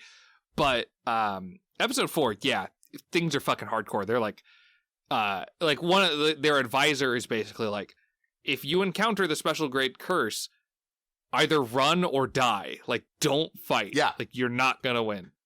And I really like the little infographic he had, like, showing the different ranks of demons. Like, level 1, you're probably fine if you had, like, a baseball bat. Level 2, a knife will be fine. Level 3, handgun. Like level 4, grade shotgun. 4, 3. Yeah. And then, like, this demon or the curse that they're about to rumble with is, like, you might have a chance if you had a full airstrike of cluster bombs. Like, then you might be able to survive. That's who they're going up against. Yeah. Yeah, even footing with cluster bombs. Yes. Yeah, I like the grade system, and it was a good visual, and it was a good way of establishing power, which I think is important in a shonen show like this. Is like, what is somebody's power relative to another's? Yeah. How do I know what the stakes are in this fight? Where anybody can throw lasers or do weird things. Like, how do I know how Laser Boy compares with Missile Boy, Yeah, totally.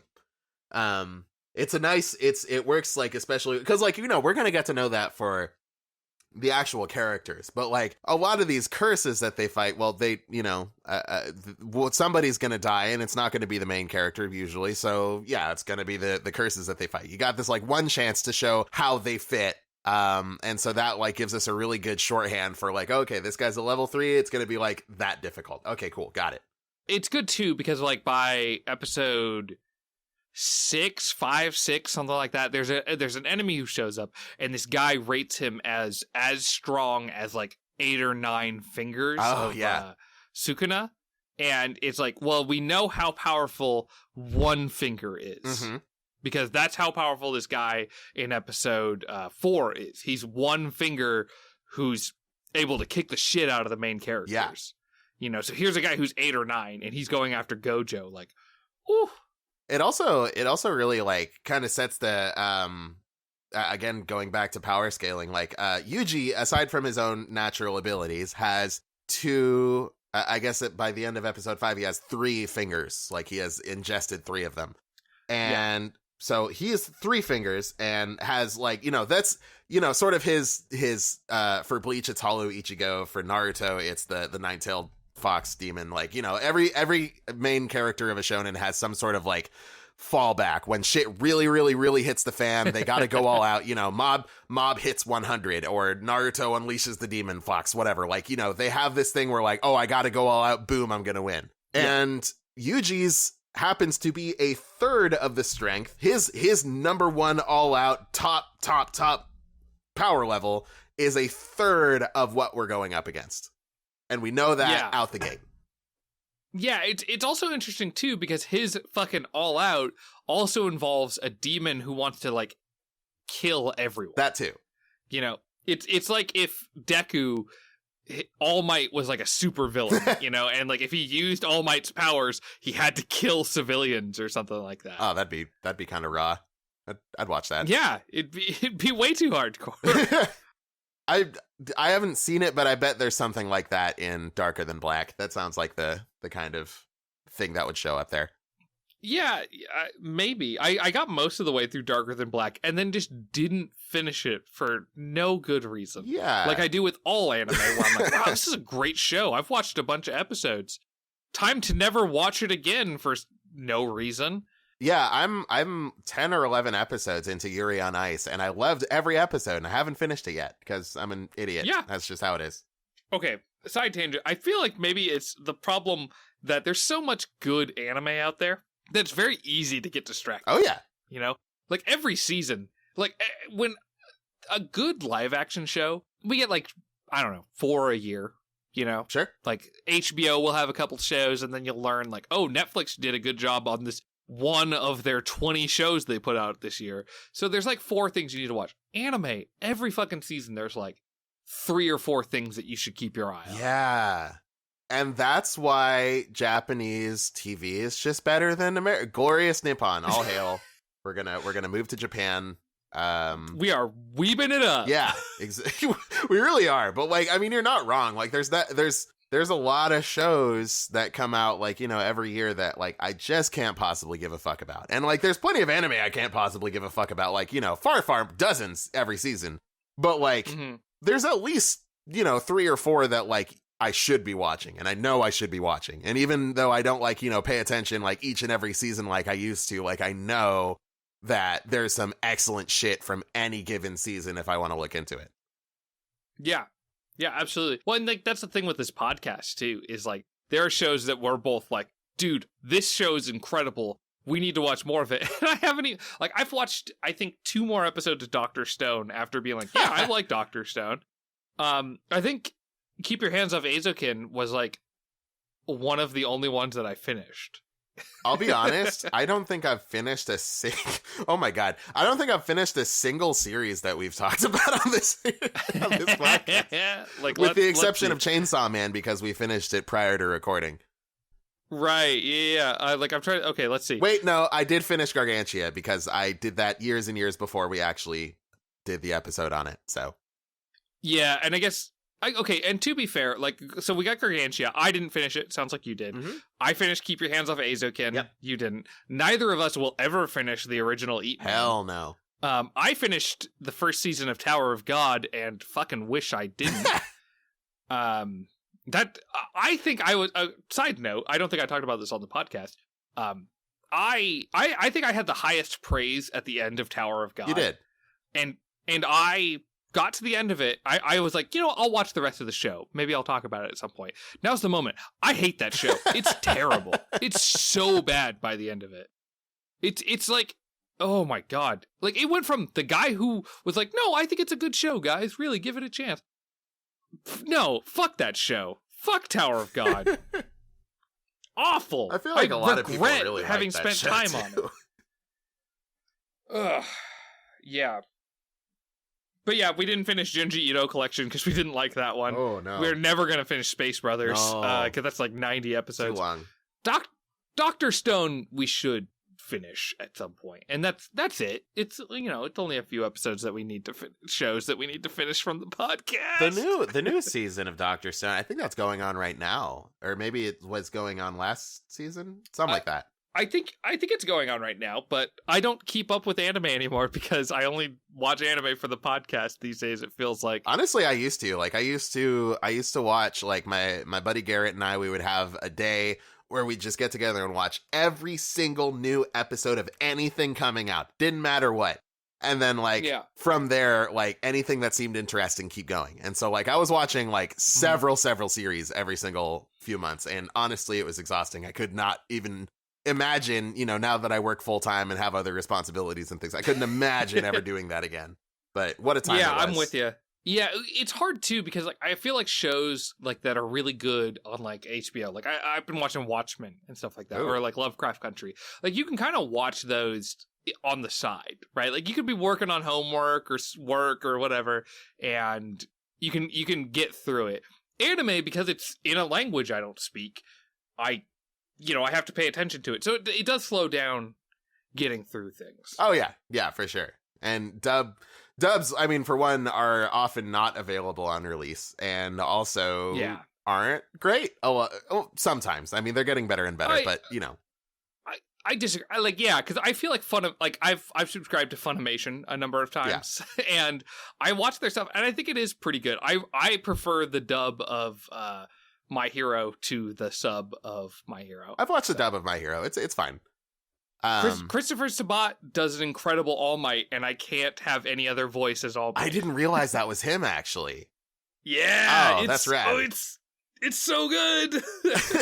I like, way back in the day, like, you know, in the 90s or whatever, like, obviously most dubs were pretty awful because, like, you know, anime wasn't as popular in the West. There just wasn't the money to be thrown at it, or, like, you know, the talent in that pool, you know. So, like, it makes sense that, like, a lot of, you know, dubs from the 90s and beyond are, like, really bad. Nowadays, though, like, my main beef with dubs is they try to make things a little too relevant and palatable to, like, you know, a 20-year-old in the year 2020. You know what I mean? So this is a side tangent from the rest of the thing, but I feel like if you can watch a sub, you probably should. But I feel like I like where a lot of dubs are going these days. There was a controversy a while back that made me watch the whole show, but there's a show called, like, My First Girlfriend is a Gal or something like that. Okay. And it got a lot of controversy. I feel like maybe I heard that name. Well, it had a controversial dub because in one of the episodes, there's a character who refers to other people as an SJW cuck. Oh. And that's the words they use. And a lot of people got upset because, like, that's obviously not what the person was saying, or not what the translation is. Yeah. Right? And I was like, but I don't know. It feels like it fit. I don't know. I feel like that terminology fits that scene. And I'm okay with people who are making the dubs taking liberties with what the characters are saying. Because Japanese and English are very different languages. Having used Google Translate to translate a ton of Japanese to do good, bad dub, like, yeah, a lot gets lost in translation. Just a ton. So you can never have, like, a direct one-to-one English to Japanese. So I am okay with people taking... trying to get the intent of a scene across, even if the words are completely different. Yeah. I'm not really close enough to this whole community to, like, really, you know, speak on it very much, but, like, I know there's a lot of, like, translation versus localization kind of thing. Like, you know, are you just trying to, like, translate the words as straight as possible, or are you trying to make it make sense to someone from another culture? And for me, like, maybe it's just because of, like, you know, how I grew up watching anime, which was, like, in fucking 240p with those, like, shitty yellow subtitles on janky ass pirate websites. That kind of thing. Like, for me, I really enjoyed having, like, if somebody said a word I didn't know, or, like, you know, mentioned something from like, you know, from Japanese culture or whatever that I didn't really understand, I enjoyed learning about it. And, like, I guess I don't really enjoy it as much when they try to, like, dumb it down to my level. Like, the number one thing I can think of is, like, in, you ever see High School of the Dead? Yeah. The part where they get to the teacher's house or whatever, and she's got all the guns there. In the dub of that anime, the main character says, "Whose house is this? Sarah fucking Palin?" Because, like, you know, it was like close enough to the 2008 elections that I guess that mattered. And like from or 2000, was that 2008 or 2012? Whatever. You know, it's close enough that was relevant. And like, I heard that and like gagged. I was like, why the fuck? I don't want to. That's just such a weird thing for me to hear. Like an anime talking about Sarah Palin. I don't want to think about Sarah Palin, you know?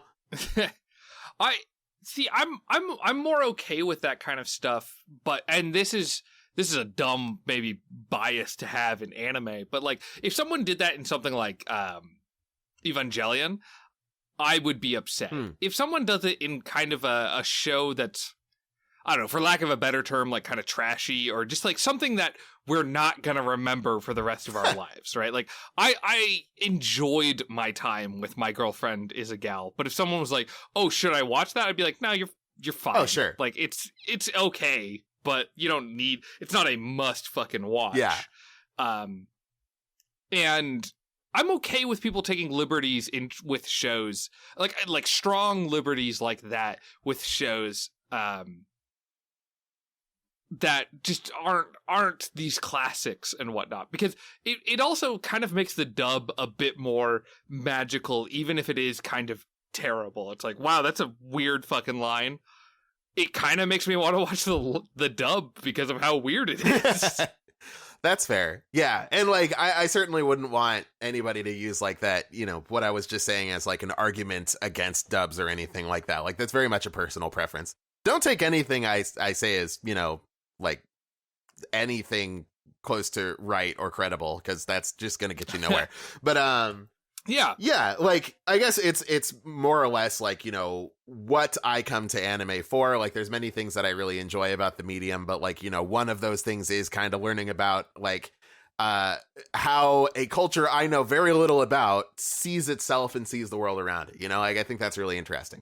Yeah. So the more you try to dilute that for my Western sensibilities, the more like frustrated I'm going to get with it, because that's not like, you know, what I'm here for, so to speak. I agree, because it is fun learning about, like, I feel like as an American who kind of grew up like in a very like bubble sort of world, I look at a lot of like Asian stuff in the same way that fucking, you know, weeaboos like Van Gogh or whatever did, where it's like, whoa, what's this exotic world that's so different from mine or whatever. And it is fun getting closer to that culture and realizing like how similar things are, how different they look at things, certain things and whatnot. I just kind of go back and forth. Like, I think dubs are fun and, you know, special in their own right, but also other times, like, I like when I watch Evangelion, even a dub, I want the emotion of those scenes to be carried through. Yeah. Like, if Evangelion had a very timely reference in it, I would lose my shit, because that's a classic. That is something like, when you're making a dub, you need to make something that's going to stand the test of time for like 100 years. Yeah. Like, that's how important that show is. Yeah. And it sounds like Netflix didn't quite land that as well as they would have liked. But I guess we'll find out more about that when we do our Evangelion Master episode. Oh, God, yeah. Oh, dude, we're going to... Honestly, I want to go fucking deep on that inevitable fucking Evangelion. Look, we need to do a fucking, like, what's his face? Like, Tim Rogers episode, like 6 hours long. Oh, yeah. Of just talking about Evangelion. I fully intend to watch and experience, like, obviously not every single piece of Evangelion media, because there's probably far too much, but like anything I can get my grubby little paws on, I'm gonna hastily consume for that episode, because it's Evangelion, you know. Yeah, no, I got the DVDs for like a fucking steal at a fucking anime flea market. And so I can watch the original, I can watch the fucking Netflix version, because I know someone who has Netflix. Like, I'm fucking ready. Oh, you're watching both the DVDs and the Netflix shit. I might have to borrow those DVDs from you when you're done. You can borrow my Cowboy Bebop Blu-ray in the meantime. Perfect. I don't have a Blu-ray player, but I'll just hold on to it for collateral. Well, somebody's got a PS4, right? That can play Blu-ray. That's how I do it. Okay, so we were talking about jujitsu, right? Oh, yeah. Or jujutsu. I love jujitsu. I like it when they do put them in like the headlock and stuff. That's really cool. Yeah, so we were talking about this while we were watching the episode. Like, I thought jujutsu. So the spelling is Jujutsu. Yes. And I thought when Tim recommended the show to me that it was jujitsu, like the fighting style Kaisen. Well, And fun fact, actually, what we understand as jujitsu is actually a lot of people in like Japanese will spell it jujutsu. Jutsu simply means like technique or style or, you know, whatever. So like, yeah, like kenjutsu, ken means sword and jutsu means, so it's like, you know, swordsmanship or whatever, you know, like you can apply that to like whatever. Yeah. So it is. I'm glad it is one of us knows way. something about Japan. What's that? Or Japanese. I'm glad one of us knows something about Japan/Japanese language. I mean, I don't know that do much about Japan or the Japanese language, you know, besides what a couple college classes can teach you. But I did spend a few years in martial arts where I learned that. So. Oh, Yeah. Hell yeah. Again, all of that is way more than me. I say martial arts. It was boxing. I met other people who were actually into like, you know, East Asian martial arts and stuff who taught me things. So, but yeah. What, we said, okay, time to get back to, and then immediately veered off topic again. I know, dude, we have so much to talk about this episode. Yeah. Well, okay, let's try to get you through jujitsu, and then we can go wherever we want after that point. So episode 4 and 5 are a two-parter with the name "Curse Womb Must Die," and that's the fucking greatest name. So they're dealing with a special grade curse, and they're like, "Oh yeah, we'll be okay," and all that. You know, we've got this dog, this wolf. Who will tell us about curses before they get here. Mm-hmm. We'll be fine. And then the dog fucking dies, which I was really upset about. Yeah. And then shit just goes fucking south from there. The Yuji loses his hand. Fucking Kugisaki like gets sent to the puddle dimension. Yeah, which is she full gets of banished to the faces. Shadow Realm or something. There's a bunch of heads there. Yeah, and she gets I don't know beat what up. the fuck happened to her, but that was and it's basically like, hey, everybody needs to get out of here because I need to summon Sukuna so that we can deal with this thing. And then Sukuna gets summoned and is a fucking monstrous badass. And deals basically. Episodes 4 and 5 show how powerful Sukuna is and the power level of a one-finger curse. Where this one-finger curse monster, who's very cool, very well designed and all that, just kicks the shit out of the three main characters. They never stood a fucking chance against him.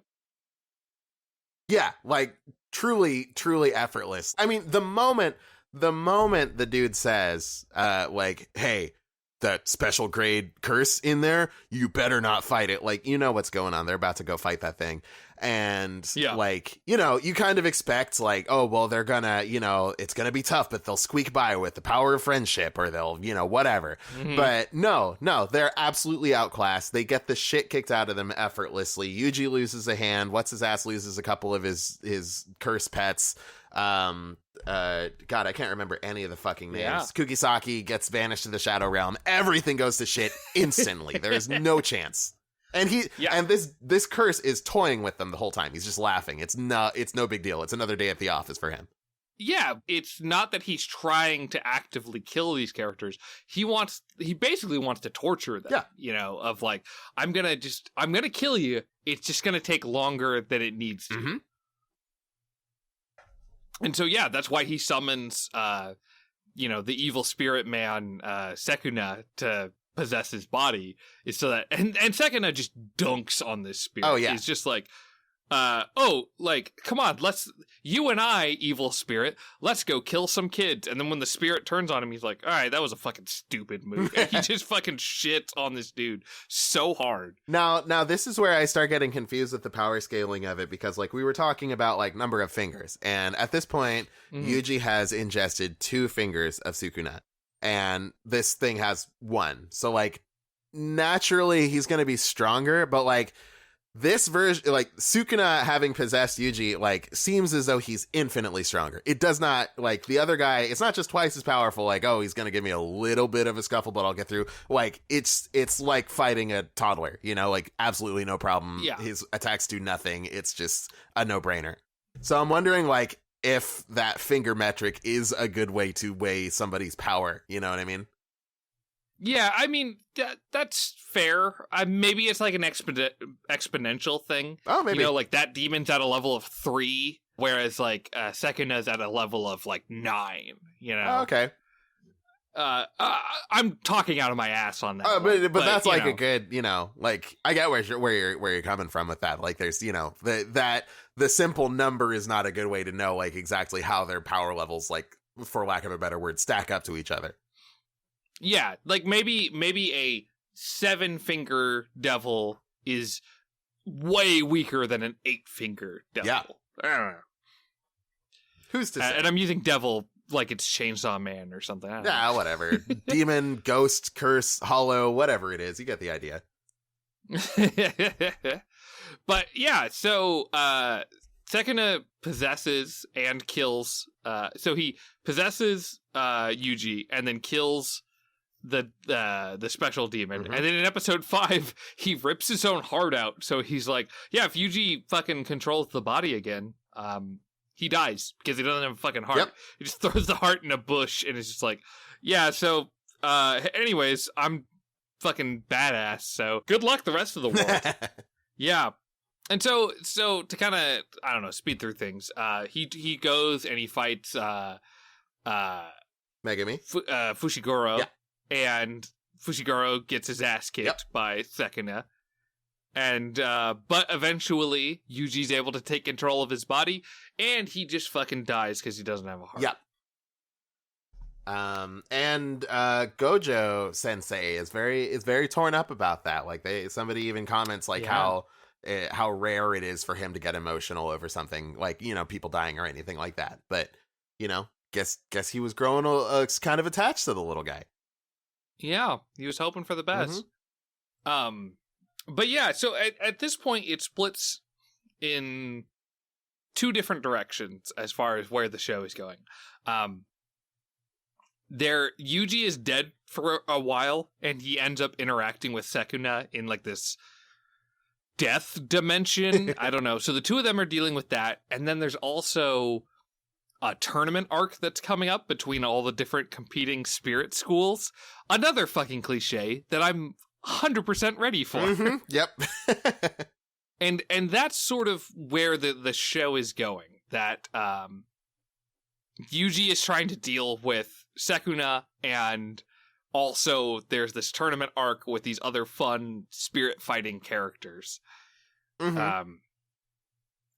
And you also, by episode 6, you learn about pacts, which is kind of like Chainsaw Man, where it's like, if you make an agreement, it's you know, it's a binding agreement. Yeah. The devil sort of guy can't break that agreement. Which is another really fun, like, I love that trope in shonen anime. Like, that's a big part of why I thought Hunter x Hunter was so good. Like Kurapika's, like, pacts with themselves is like, okay, I figured out a way to get all these insane powers, but if I use them against anyone other than these specific, like, 13 or whatever people, I die on the spot. Like, stuff like that, I think is super fucking cool. Yeah, I agree. I think it's really good.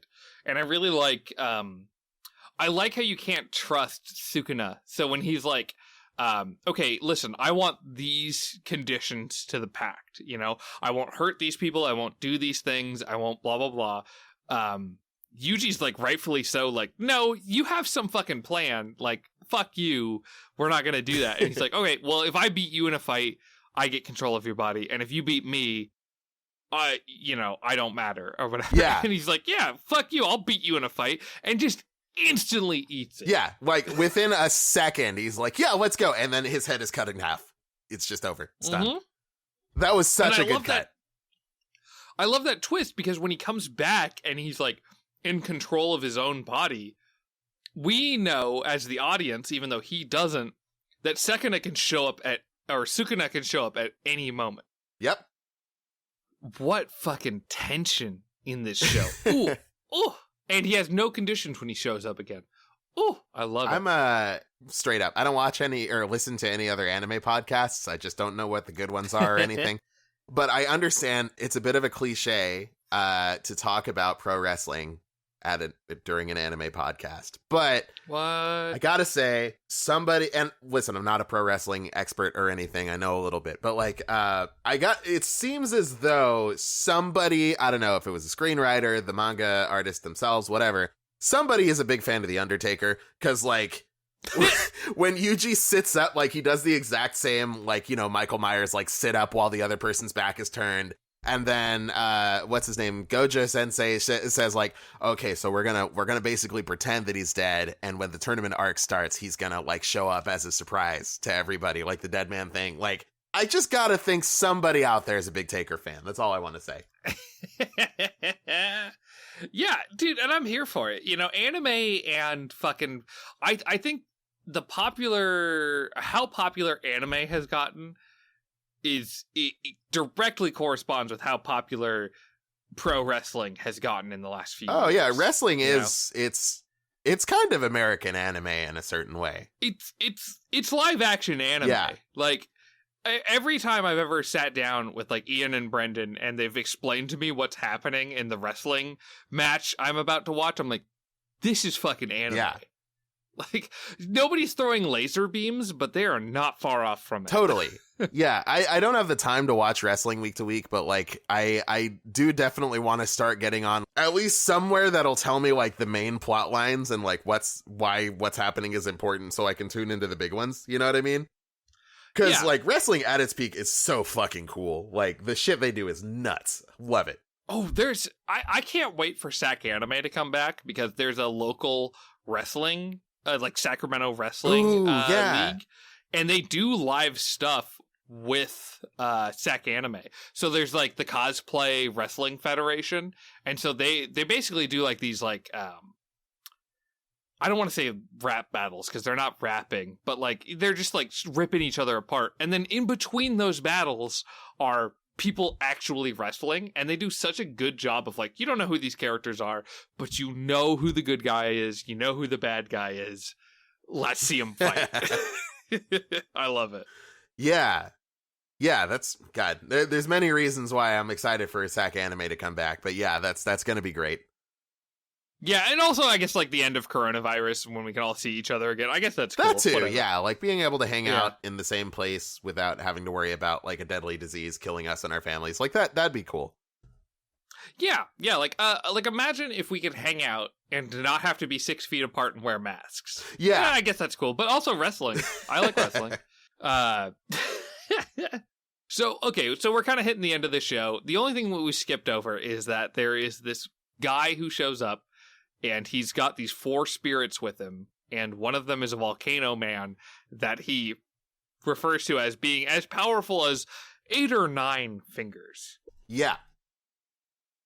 And that volcano man proceeds to set an entire restaurant on fire. He does. Well, not the restaurant itself, just the people in it. Like just the people in a really fucking like, maybe it's just that I'm getting older or something, but there's a part where like these high schoolers get set on fire, and I'm like, I don't know, this feels a bit I don't like that. Yeah, it's kind of brutal. Like it's very brutal. They start that whole bit with like one of the waiters or whatever is like, he's sitting there and he's supposed to go and like, you know, ask that table like or the guy at the table like what he wants to order. And he's like, he can just sense the malicious energy coming from it, and he's like, nope, I just gotta quit. Like, I'm not going over there. Like, I'm gonna die if I do. And he does, and we're like, oh, well, that guy's, you know, obviously, like, you know, these guys have just been chilling, they're not going to do anything. And then the second the other dude comes, like, walks over to him, catches fire, dies. Like, people next to him catch fire, dies. Combustion. Everybody fucking just immolates on the spot and dies. It's horrifying. Mm-hmm. Like this show goes from like kind of goofy to like, whoa, shit got real like really, really fast. Yeah, and as many gripes as I might have with what's happening there or whatever, like, it is a very good way of showing, like, this guy, he's a bad guy. Oh, yeah. Like, now, like, so at the end of episode 6, he shows up and is there to fight Gojo, and I am so fucking hyped for that fight. I'm gonna watch it as soon as we're done recording. Oh, yeah. Like, if you want to watch it together, like, post-podcast, I'm super fucking down, because that fight is gonna be fucking sick. I wish. I'm like, yeah. I'm definitely gonna do that first thing tomorrow, but I'm booked for the rest of the night, sadly. That's fine. No worries there. Like, yeah, it is...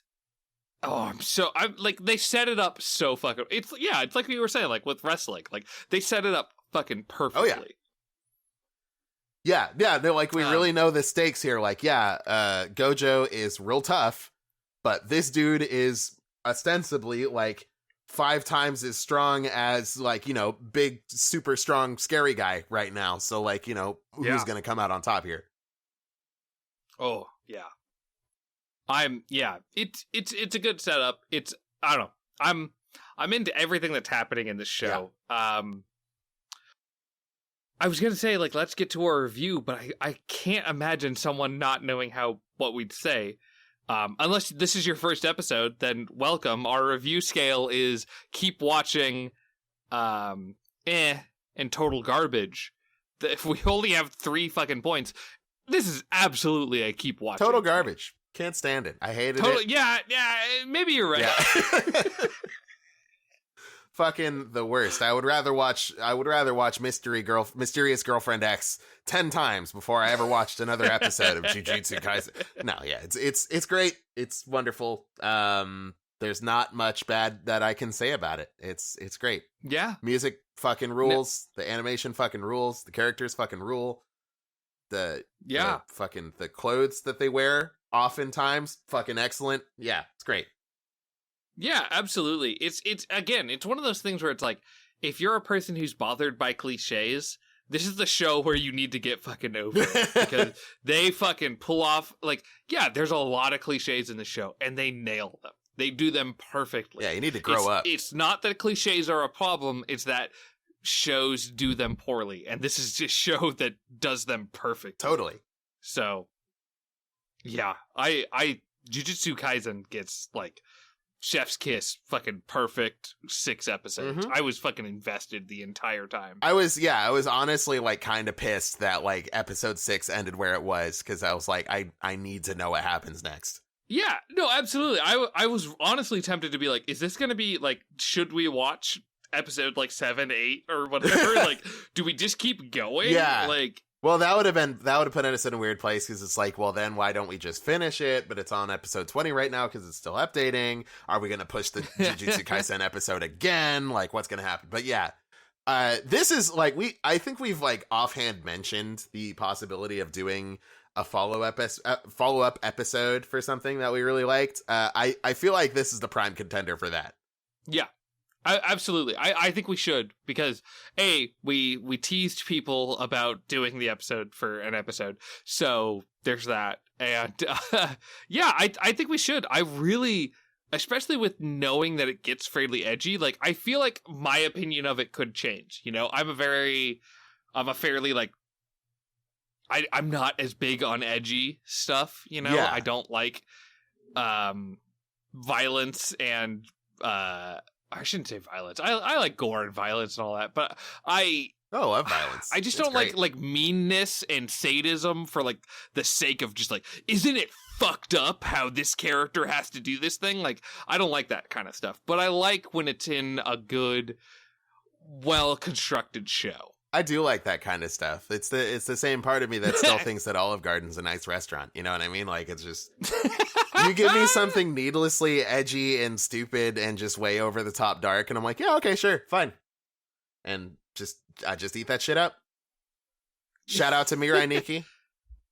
Yeah, I don't know. I'm the guy who's like, when All Might I want All Might to be the solution to all problems. Like, I want, oh no, there's a bad guy. All Might shows up and saves the day. Like, that's what I want from every anime.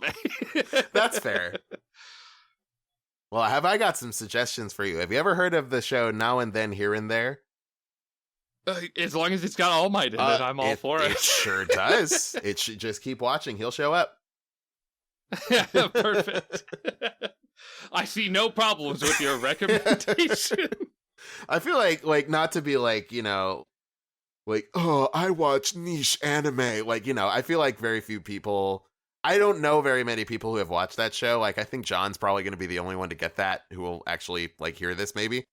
But I mean, it is very good. Like, I would heartily recommend it if you want to be real fucking sad. Oh, perfect. I love being just bummed out beyond belief. Perfect. Then this is the show for you. Yeah, absolutely keep watching. Jujutsu Kaisen. Go watch it if you haven't already. Absolutely. Yeah. And I feel like this is one of the good episodes where it's like, if you're somebody who didn't watch these episodes prior to listening to this episode, one, thanks for listening to our voices. Yeah. And two, you could still watch these first 6 episodes and enjoy them just as much as we did, even knowing what's going to happen. No, they're like, the plot twists are cool and all that, but like, so much of the value of this, and with most media in general, I think so much of the value of it is like what's on display, like, the craftsmanship at work, and this one especially, like it's your straightforward, like, this is what I would have loved as like Saturday morning cartoons, you know what I mean? Little heavy for like, what the age I was, but still. No, absolutely. This is exactly what I wanted from, like, Sonic should say cuss words or whatever. Like, this is like teenage me would have fucking eaten this shit Well, up. Sonic does say cuss words if you play Shadow the Hedgehog. I think he says jackass and like piss. I think in a previous episode you said that he said bitch or something. Yeah, you know like what? I looked that up. This is why I know this. I went and looked that up afterwards, and so he doesn't say bitch. There is no overt misogyny in Shadow the Hedgehog. I am happy to report. Fuck! But I'm unhappy to report. They do say some other swears. They say damn, and they say jackass, and they say piss, and there's a couple other ones, I think. I have that on GameCube, so one day we could stream that. Oh, dude, I'm here for it. We need to stream Shadow, and we need to stream... I bought Sonic 06. I have not played it. I am basically waiting to stream it with you, and like if we can get John involved, like I like the two of you and that game is my goal. Yeah, no, this is absolutely going to happen sooner or later. Absolutely. Hell yeah. We're going to become full Twitch, get to the end Twitch.tv degenerates. Can't wait. Well, let's get to the end of this podcast. Bakari, how do we find all the cool things that you're doing? You can find me on speedrun.com. Go to Sonic Generations, and then individual levels, Green Hill Zone, no skills, and then turn on the filter to not show the speed glitch runs, and I'll be 3rd place. Octo Mammoth, that's me. Otherwise, though, if you're not interested in that for some reason, you can go to soundcloud.com/octomammoth to hear my music, and you can go to twitter.com/bakfu BAKFUU to see me tweet about Sonic the Hedgehog and occasionally post beats. Yeah, hell yeah. You can follow me. I'm on Twitter. I'm Hentai Pizza Lord. If you find that that's my name, don't tell future employers for me, because I do desperately need a job. So, please be nice to me. Is all I'm asking. I don't have anything fucking special going on the internet, but oh, you should, and just as a side note, everybody should follow fucking our buddy Anthony with Dave Grohl. Golgari. It's Golgari Dave Grohl with underscores in Golgari Dave Grohl with underscores under each of those. Yeah. Golgari _Dave _Grohl. Follow him. I've had such a good time watching his Metal Gear Solid run. Oh, it's so much fun. I've just had that in the background, and this is a weird thing to say, but Bakari, you killed it in the chat. I laughed so hard every time I see your name pop up. Hey, thank you. It was great. I always wanted to have it's weirdly validating, you know what I mean? Because like you're in a Twitch chat and you're like, well, is this thing I'm gonna type out, is it funny? You know what I mean? So like hearing actual feedback about that, like it's weirdly satisfying. So thank you. Oh no, like I've been watching it with the chat up because of the funny shit that you'll say, dude. I'm into it. But yeah, follow that guy. He's great. I think that's all we got. Jujutsu Kaisen, go watch it. It's a great show. And okay, I'm gonna throw this out there. What's that? If you have fucking made it to this point, I don't do this shit, but subscribe to this channel because we're at 16. I want 17 subscribers on this channel. I have a YouTube channel that I use as just a place to upload things if I need to share it with people. It has 16 subscribers and I don't care about it. School Dropouts also has 16 subscribers. Please, I need to hit 17 for my own mental sanity. I cannot have the podcast I care about be less popular than the channel on YouTube I do not give a shit about. I don't want any subscribers. You know what? That's fair. You know what? Yeah, like, subscribe, hit the bell, all that stuff. But leave a comment.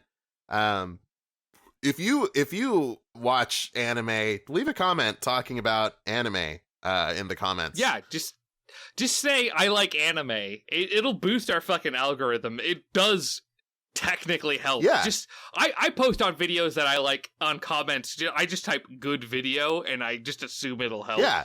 You can do that there. Yeah. Whatever. This will probably be if we hit 17 by the next episode, I will not beg for subscribers for a fucking long time. We're holding the audience hostage here. We just need one so that I could feel like a content person. Just comment your favorite Fortnite dance below. Which Fortnite dance would you like to see Ryu from Street Fighter do? Exactly. In the game Fortnite. Dude, no joke. I had a dream where I was like, we're killing it on YouTube. Oh my god. We have 19 subscribers. I can't believe it. That's the bar for we're this almost channel there. for me. It's gonna happen. We're almost fucking there, dude. On like YouTube, which is not the best platform for podcasts. We've been yelled at many times to get on Podbean, but you know what? We're here for you, the YouTube audience. And Anthony won't hear this episode unless we put it on Podbean. So shit, I guess we got to get on Podbean. Yeah. Fuck. We have to spend the $10 to do that. No. Fuck. All right. It's another one. It's another one on the books, in the books, whatever the fuck they say. Hey, and happy fucking 11th episode or whatever. Like, we've passed the first 10. Yeah. That's fucking killer, Hey, dude. we did it. It happened. And like on a pretty consistent schedule too. I don't think have we missed a month yet? Maybe one. Maybe. But we got to be close because we're about to hit our 1 year. We are. I feel like so. Well, I think the first episode aired in May, so I think we're ahead of schedule. All right, we got to bang them out right now so we can figure get ahead on things. Yeah. Hell yeah. Well, yeah. Happy 10 to us. Happy whatever's going on in your life to you. Yeah. Good job. If you got vaccinated recently, happy vaccination. If you had a birthday this month, happy birthday. I got a negative coronavirus test today, happy negative coronavirus test day. That's always exciting. Did you go to the drive-thru one? That's fun. Oh yeah, dude, I jammed a thing up my nose. Yeah. I hated it. It's like an amusement park ride, but you put things in your nose. It's great. Yeah. So like most amusement park rides for more Disney rides Disneyland rides should have a station where you shove a Q-tip up your nose really far. Yeah. I like Splash Mountain, but nothing went up my nose. So C+. Yeah. I mean, you don't stick anything up your nose. They're taking away all the slavery stuff. Like, what's even the fucking point of Splash Mountain anymore? Yeah, it's a small world. No. Yeah. Fuck Disney. What if they're gonna take the racism out of It's a Small World and the Indiana Jones ride and other ones? I'm sure I haven't been to Disneyland in a few years. I don't fucking know. Yeah, I haven't either, and I have no plans to do so, but I'll still be upset about it. You know, Disneyland's kind of fun. They have pizza pretzels in downtown Disney, and it's like We did the math at one point. It was like the best value you could get for like your dollar. Like if you really needed to eat something and you only had a few bucks, like that's the best thing to get. Those are great.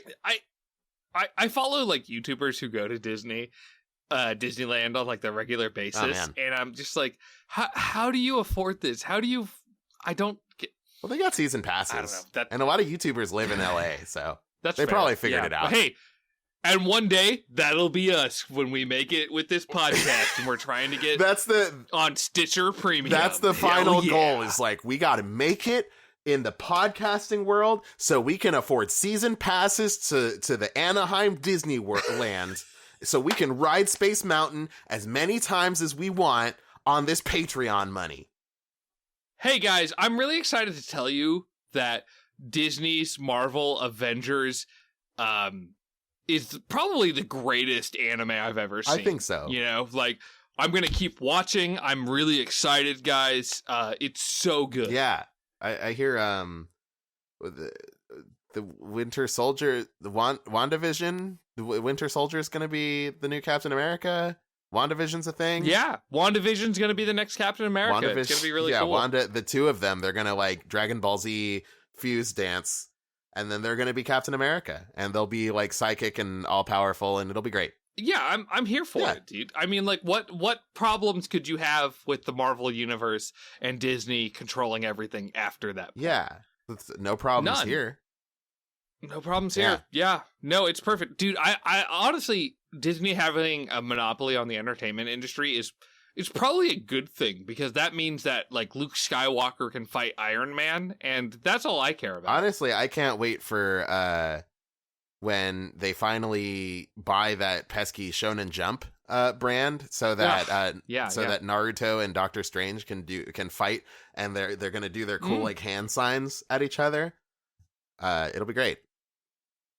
There's actually, okay, real talk. There's something about fucking Benedict Cumberbatch dueling off against Naruto that fills me with a certain sense of joy. Oh no, I was saying that ironically, but genuinely, I would love to watch that. Like that'd be fantastic. Yeah, I'm here for it. Yeah. Well, anyways, and if you've made it past to this point, thanks for listening. We appreciate you.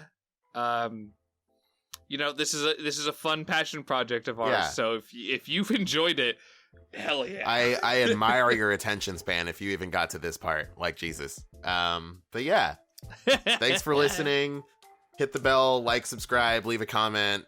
Fortnite dances, Benedict Cumberbatch, Sonic the Hedgehog, Bakari's the best. And again, we only need it if it's we only need one person to do all of this. Oh yeah. If we hit 17, I will not give a shit for the rest of this podcast. Yeah, I mean, we'll take a look at the subscriber count. If it's 17 or above, fuck off. We don't need you anymore. Yeah, you're good. Like, I appreciate the enthusiasm, but you don't need to do anything. For my mental health, I need 17. Please, thank you. 17. Hey, it's Bakari from the future, continuing our time-honored tradition of forgetting to announce what we're going to be talking about next episode. Next episode, we'll be watching the 2006 shoujo anime Nana. Hope to see you there, but either way, thanks for listening.